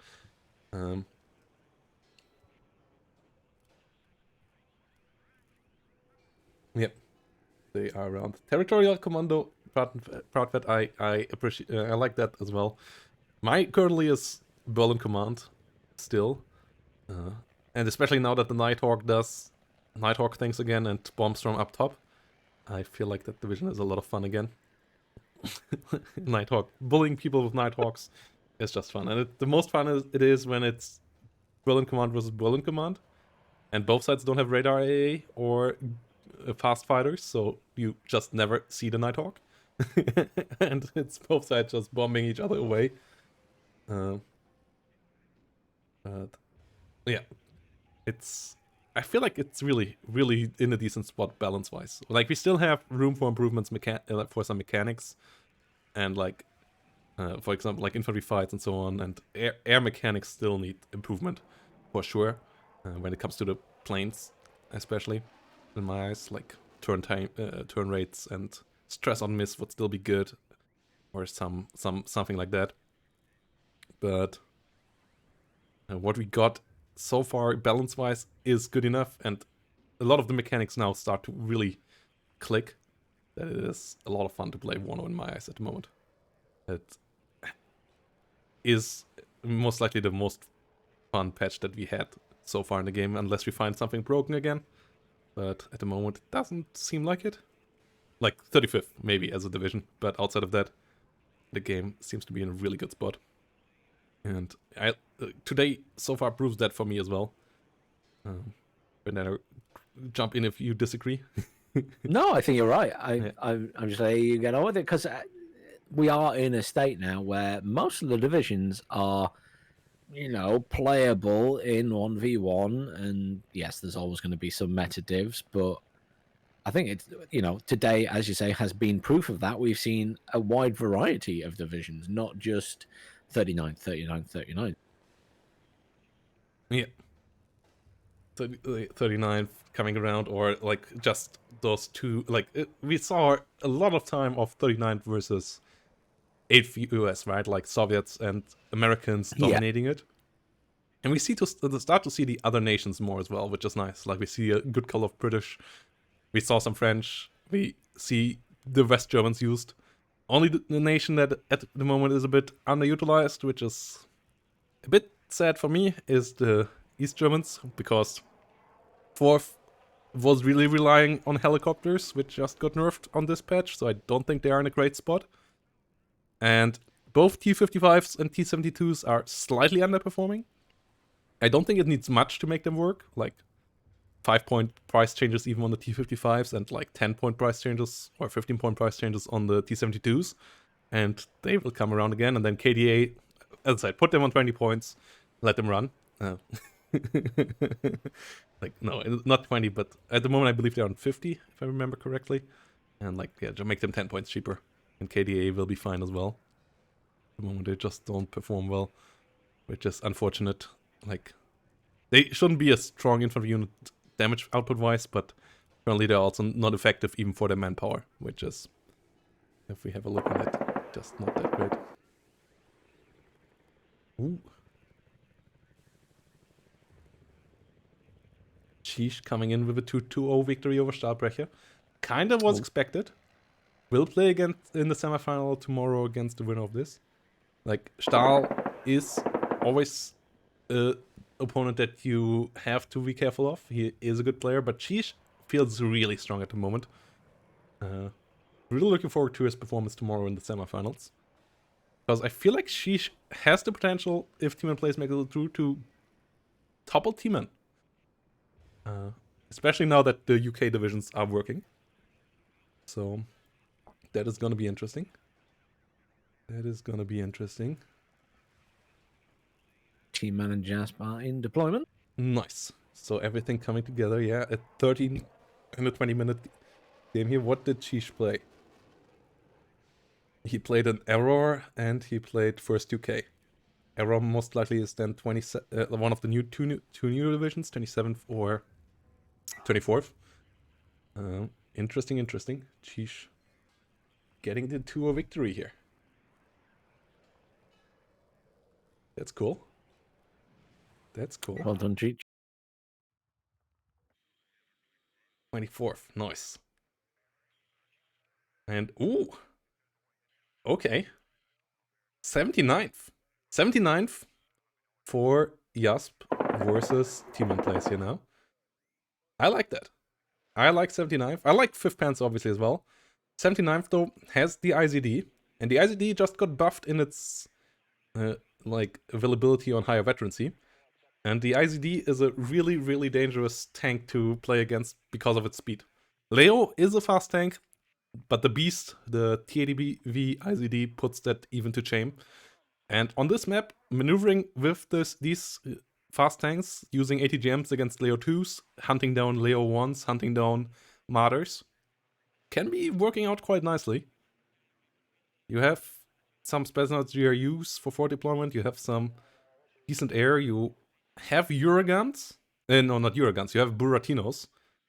I know that's not your favorite unit here, Bandana, but... No.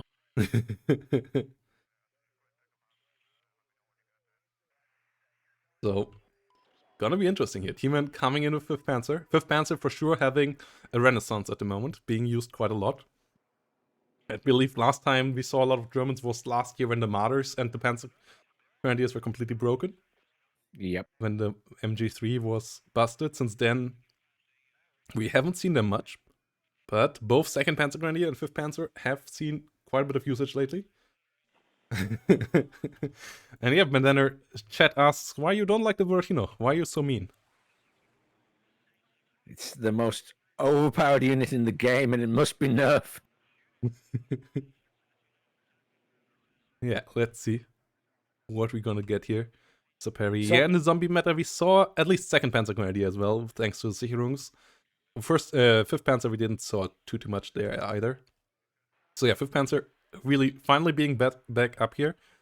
The buff to Spucks really helped them out as well, because they are somewhat reliant on Gepards to do well, and Gepards do well. Yeah, a lot of Ligafasts here coming around, which is interesting. Leo 185s. What would you do to throw T-Man off? You asked me before we had the break, and you asked chat, but you never said yourself. I would play for Alpha here with a big push with IZDs and trying to do really annoying stuff through Alpha towards Foxtrot and in that open ground. I would maybe give up Delta and Charlie here completely and play a weird game. Like, Okay, yeah. trying to move in with AA there as well. Maybe do an OG SU-25 opener here on this map, like Mi-8s plus SU-25s. Because this is a map where you can badly hide from them, and you don't have good fighters on the side of 5th Panzer. And then, like, move through that northern area, because that's also where your ATGM advantage is kicking in the most, because you play against Milans, who first have short range, and second, Milan wants on the Martyrs to jack all damage. So you want to have those ATGM ranges for your Conquerors, for your Cons, for your Agona, I believe it is on the TADBV IZD. Yeah, like those you want to have that room to maneuver for. Yeah, let's see. It doesn't seem to be that the case though. Like Jasp is going for No, I guess not. a pretty south-focused strategy so far. TO-55s being involved here, which always can work out quite nicely as well. They're not super expensive, and the flamethrower can be annoying for infantry. TADBV will be coming up north, but it's not the IZD. It's just a normal TADBV.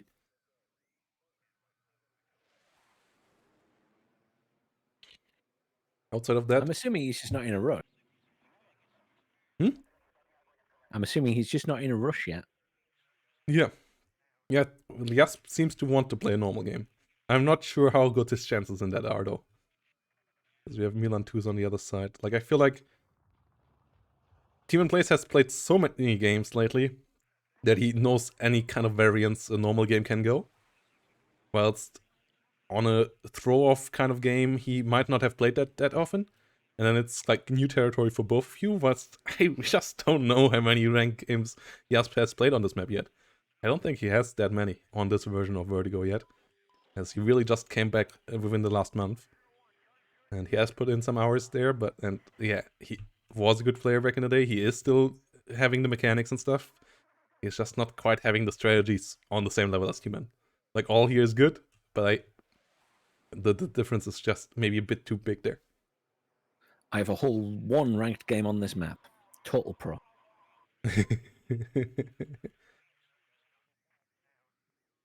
We also forgot to pay out you guys earlier. As match is on now. Let's see if Tmanplays can get the W here, or if Jasp can make it even 1-1 in the standings and get us to map number 3. Map number 3 would be Death Row, so another map where you can't really throw off Tmanplays too much because it doesn't have that room. But first, you will have to beat him here anyways. No point in thinking about Death Row yet as Jasp. And yeah, No, a lot of he'll Leo want to 185s. focus here. And a lot of Fliegerfausts. Is that's 7 Fliegerfausts coming in here for Tmanplays. So Tmanplays, I feel like, definitely expected Jasp to do something helicopter rush style. Yeah. But there's nothing flying on the other side at all. That said, I feel like Jasp has a fighter. Yeah, I was like, this is not 1,500 points on the battlefield, but it's actually a defensive unit and not an offensive unit here being used. Jasp maybe being careful regarding the 2 Apaches that you get as 5th Panzer, and worried that those might come in. But Vedga and Fenspeer here engaging. MiG-23 staying in the skies. MiG-23, pretty good mid-tier fighter. It's not the best, but it's better than the Starfighters and the F4Fs on the other side. Worse base platform than the F4F, for the most part. Lower ACM, but has long-range missiles, unlike the German F4F, which only has some sidewinders and not even good sidewinders. So can take some engagements here. Fernspeer holding out quite nicely. Fliegerfaust moving around. And yeah, yes, going for quite a split-up start here.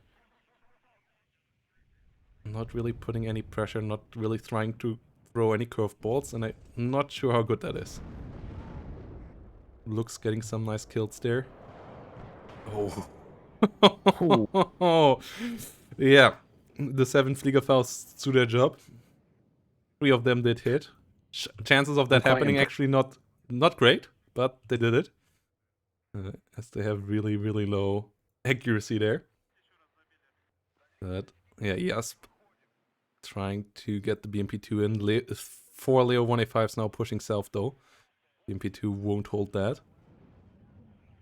Up north, the M48s sit around. We have a Milan 2 as well. No artillery, no bombers for that. More TO-55s, more Sibiris coming in.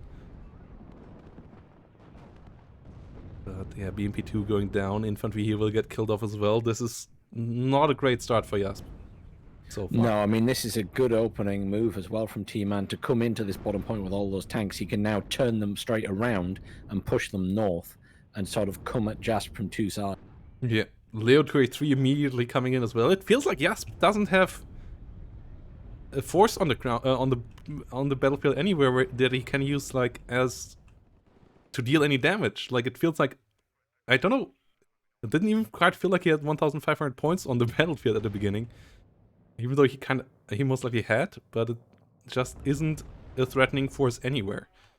It feels like he's missing ATGMs for a start. Yeah, like no ATGMs, no TADBV formation that can be scary. Like yeah, they can exchange a couple of shots and be annoying and do stuff like that. But he's starting to kill off the Milan 2 in the building up north at least. Gets the kill there. M48 still around. The BMP 1P pushing forward. The 185's threatening in the south. TO-55 went down. Oh no, it did retreat. BMP 2 versus Lux.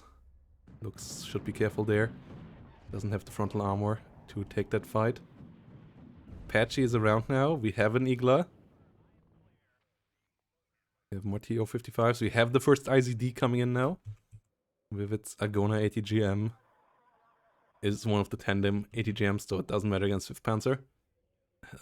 But the high speed of this thing here, we have 72 kmh off-road, together with the good hard-hitting ATGM, and the era armor makes it quite a good tank. BMP2 over here though, gets picked off by Leo most likely. TO55 trying to come in as well, and yeah, that what you were talking about just there is coming through, that northern push north by the Leos. It's gonna be quite deadly. Yeah, I mean, it cuts off the reinforcement route. One can be left behind to protect that bottom point, and then the others just come in and start peppering the infantry. At least Jasp did the best possible out in the north. Like, Milan 2 got gunned down, and then the M48s didn't really stop it. As there was a TADBV around, so that is going decently. Question is, can he at least get some kills in the south? Motostrelki Medis here all getting shut down. BMP2 going down as well, and the TO55 pretty stressed out.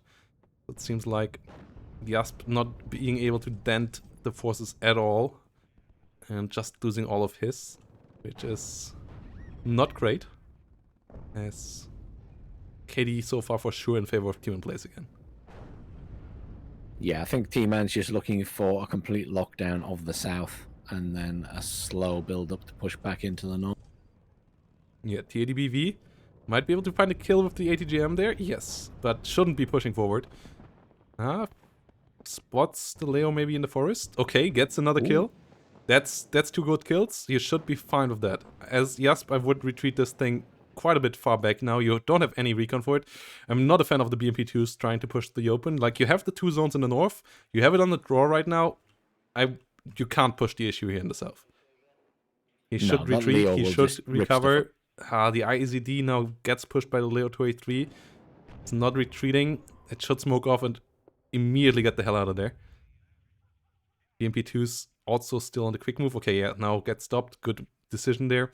Could be used with some ATGMs to try to at least bully the Leo a bit. It's moving too far forward. It's gonna get in Leo 2A2 range. Oh! It's not getting hit, at least.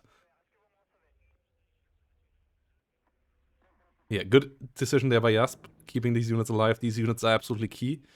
Leo 1A5 pushing in the north, but there is the TADBV. I'm not a fan of Leo 1A5s on their own against TADBVs. Like, I like Leo 1A5s in assistance of a Leo 2A3, because they're, like, way cheaper for a gun barrel that can help out with supportive fire and so on. But against the TADBV, otherwise they just get one-shotted too easily, and then they just don't trade well. Conqueror's around as well, so we'll see how this goes. Jasp for sure not out of this, thanks to the pushes in the north, and that the TADBV IZD getting 2 Leo 1A5s made the situation a lot more bearable in my eyes. Yeah, I think that's sort of stabilized the south in that, you know, T-Man's not going to push out from.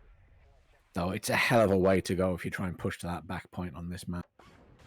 Yeah, Milan 2 trying to hit the north. BMP2 will make it through, will make it out here. So that is fine. The Ural still trying to go for the wrong spot. That most likely is going to go down. Jasp doesn't seem to have it on his radar right now. They want a 5 in range. Ooh, it misses. Okay. Some fortunate misses there for Jasp. Obviously not so fortunate in the eyes of T-Man. That northern engagement is going to be interesting.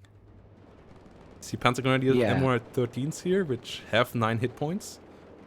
Engaging onto Motostrelki, BMP3s, a lot of ATGMs flying for the Leos. Leo trying to smoke off. It was the wrong one though. The bamboozle.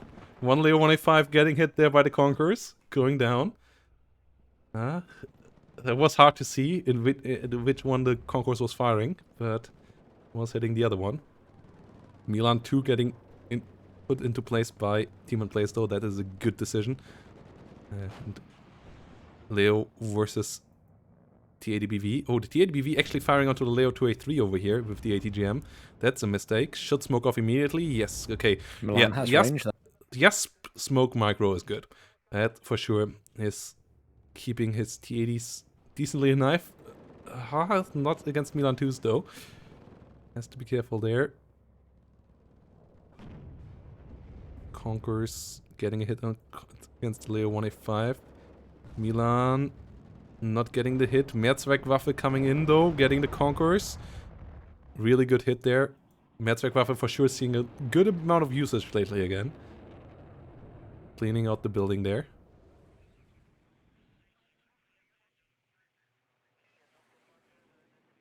MP2's moving around. Akatsia coming in, another IZD.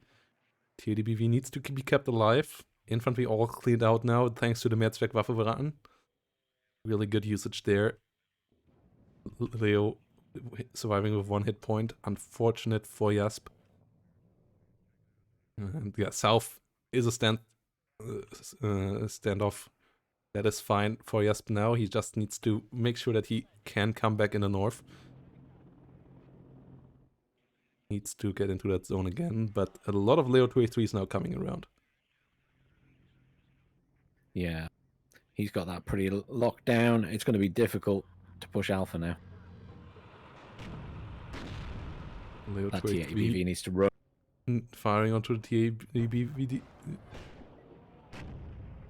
Getting the kill. This is bad. BMP2's caught in a bad spot as well. Smoke coming out a bit too late. That's painful losses here. And yeah, it seems like the game is going in a similar direction like game 1. Like, yes, getting some decent trades here and there, but in general, in big picture, every trade just going a bit better for Tman, and that eventually, potentially running out of control. It seems like kind of repeating itself in that manner. Looks disengaging in the south. We already have 4 Leo 283s, only 2 TADBV IZDs on the other side, and the Leo is the better tank in gunfights. It's also the more expensive tank. Wow. So this is not a good prospect here for Jasp right now. Good smoke there. Needs to get back. Akatsia trying to come in for the Milan. Yeah, the exchanges here are not going well for Jasp again at all.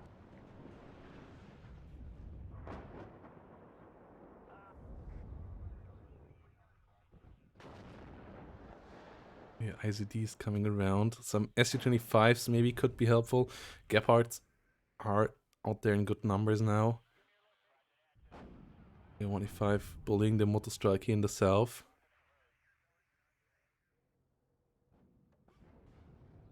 Milan 2 coming in for the Strela. Getting the kill.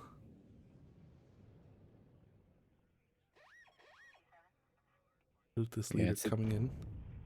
Jasp once again pushing across with those infantry without enough support, I think. Yeah, only having a single TADBV, getting a nice hit there, pushing the Leo 283 back. That one will have to get for repairs. But Apache's behind it. Yeah, Jasp realizing that's not gonna happen. At least keeps the Motostrike barely alive there for now. Artillery coming in once more. Won't hit anything though.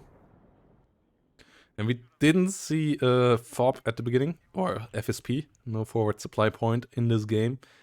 So I'm pretty sure we won't see any Buratinos either, because without a FOB, you can't resupply them in 79th. You only get a really limited amount of supply cards, and Buratinos eat through your supply like there's no tomorrow.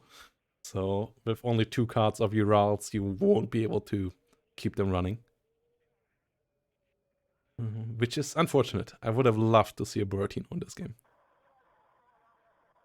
Though I'm not sure how good they are against Leos, because Leos are so agile. They're better against British Division, which is maybe the reason why you don't like them. Because those clumsy challengers can't get out of the way. I would have enjoyed seeing T-Man destroy it.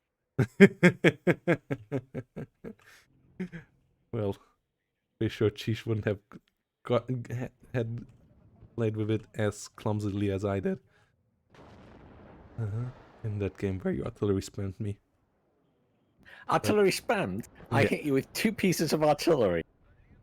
T80 BV IZDs coming around in the north again.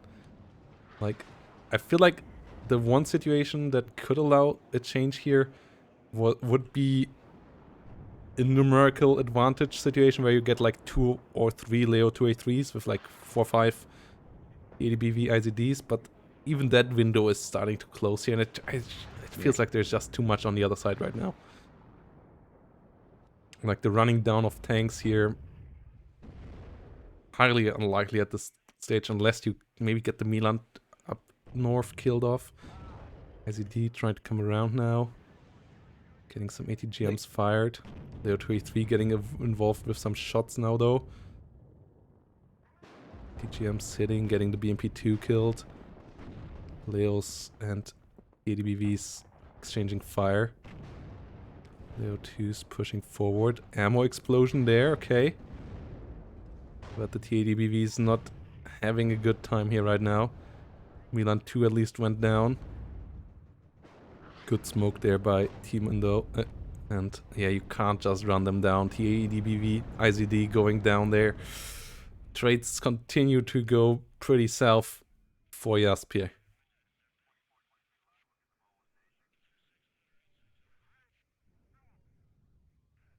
Looks sitting around. Panzer Grenadiers starting to go down. More TADBV moving forward. ATGMs from the other side. Ooh, good smoke. Good smoke. Yeah, yes. Most of the time here, really good on point with that, but it's just too many Leos here, isn't it? Yeah, I just they're getting repaired, and yeah, as a defensive force, he's just got this locked Like, down. yeah, it at the moment feels like a repeat of game number 1. Yes, playing a really good game. It would be good enough against 95% of the players out there at least. Most likely more, but not good enough against Tmanplays. And that is the problem here right now. That Tman is just that one level above there. Nice artillery strike. Yeah, I could see her getting a Fliegerfaust. Like, nothing here on Jasp's side looks bad when we see the big picture. Like, all these moves make sense, but they all the time do falter against the Leo 2A3. And that's why I wanted Jasp to maybe be a bit more crazy this time around, but obviously in a tournament game you don't want to risk it. Even if you have to in this kind of situation, in my eyes. Leo 2A3's More tanks called in. pushing forward. +2 here.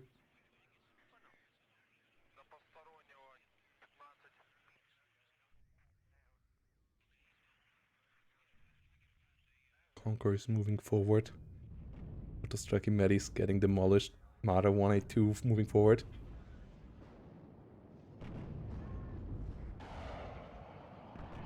Ooh, good hit by the Fliegerfaust against the Mi-24P. Leo 2A3 under fire. Fuel explosion. Good crit there. Ah, can't follow it up. GM's flying for the northern Leo 2A3. And yeah, in these trade situations where you have the repair trucks on the other side, you won't get them. You need to be able to get them low enough that you can run them over. Like that the smoke clears out and you just push over with your TADBVs and gun them down. Use the power of the autoloader, use the power of the speed.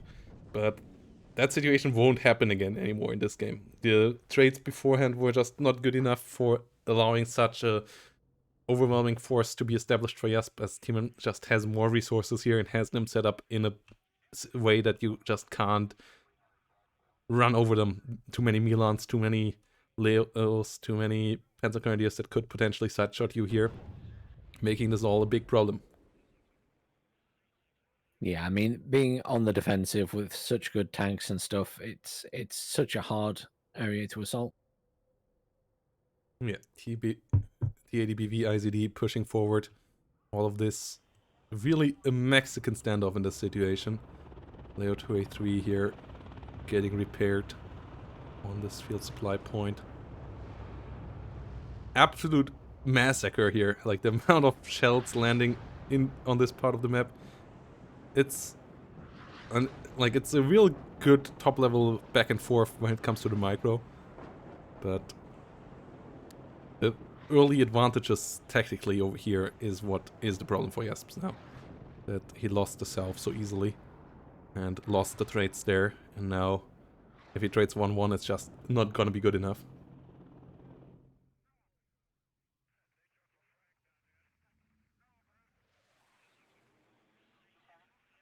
I think the other thing is if somehow Jasp did manage to push the top again and get into that, I'm pretty sure we would see T-Man try and push the bottom. Yeah, which at this... Well, he doesn't have much there to push with, though. Like, I'm not sure how I mean, it's the two successful... Leos, really, that would be the threat. Yeah, The but Leo 2A3. it's only one Leo 2A... Oh, it's two of them, actually, by now. Okay, It's got two, yeah. I only saw one at the beginning there, but yeah, it's two of them, and that is for sure scary. And yeah, as I said, he doesn't have the supply for winning an artillery war here. On the other side, supplies come a bit easier for 5th Panzer. It's a tank division with quite decent supply. That's why Tmanplays here, for example, has the Mars, has some 155mm, and without the Buratino, I just don't see this happening. A lot of BMP2s now pushing forward. I feel like the motorstrikers should be unloaded and move on foot. The fight's now gonna break out. BMP2s, martyrs dying. More BMP2s going down. ATGMs flying everywhere, but the Leos start to put in the damage. As the motorstrikers try to move forward. On max range with guns, the IZD's just not quite doing it there. Redka going down. Yeah, it's a desperate move here now. Yeah, this is the final Q move, I think. Yeah. Setting up quite the force here, trying to break the standstill. But it has kind of Germany in early 1918 counteroffensive kind of feeling here. The trenches are too deep. The defensive line is too well established. And yeah, it's just putting them over the edge and moving forward is not the solution at this stage. IZD's desperately trying to break it, but T-Man really did a good job here getting into good spots, and yeah, this is not gonna work out here. T80 BVK being rushed in. And yeah, here we go. GGVP. Yes, GG once God. more playing really, really solid, but solid is just not enough to stop this guy from America. Tmanplays here, waving the American flag once more proudly, getting the W, getting himself into a semifinal against Sheesh for tomorrow.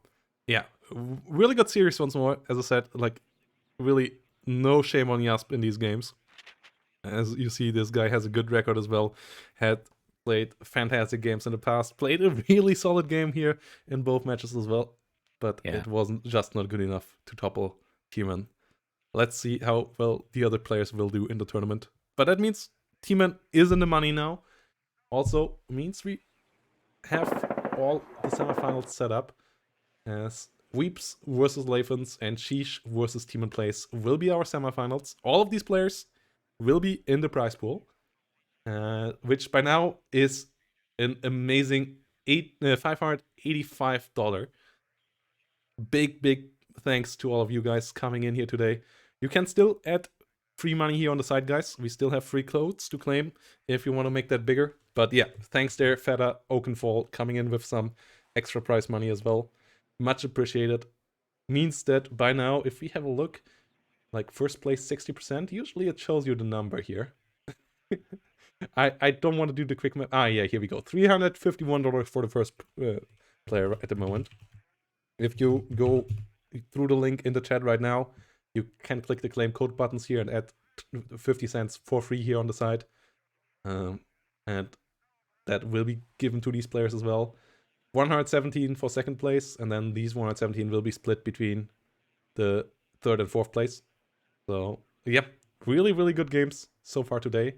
The rest of the games will be played tomorrow. We will be back at 4 p.m. tomorrow. It's CET tomorrow. We because in World War One we started that weird daylight saving times thing, and it's gonna change tonight again because we still haven't gotten rid of it. Yeah. So have that on mind, guys. 4 p.m. CET tomorrow. And yeah, really good games today. Maybe, yeah. Any words of you for Bandana? Thank you everyone who's joined in and come to chat to us today, and I hope you've enjoyed the games, and well done to all the players. You've all played fantastically, and thank you everyone who has donated as well. The prize pool is huge. Yeah, hopefully we can do the same next time. Prize pool is absolutely sexy. Once more, guys, if you haven't gone over to Bandana's channel yet, you should do that. You should leave some Twitch Prime stuff over there as well, some Twitch subscriptions, and for sure on that YouTube, that's a subscription as well. And watch those videos because they're all high quality, lovely content. Especially when he tries to explain to us in a sexy voice what French generals did somewhere in the Napoleonic era. And yeah. Don't forget SD League has a YouTube as well, by the way, because he never pushes it on here. Yeah. I'm a shy guy. With that said, guys, thanks for watching. Much appreciating. We'll see you all tomorrow for the absolute massive final that we will have here for sure. As these 4 players all look really good in shape. Hopefully, Lathans PC, Lathans laptop will be doing it tomorrow. And yeah, with that said, let's find somebody to raid. Currently, not really finding anybody. That is. Let's go over to Slytherin, as they have some strategic command. American Civil War ongoing over there. So yeah, thanks for all the follows, thanks for all the subscription, thanks for all the support, guys.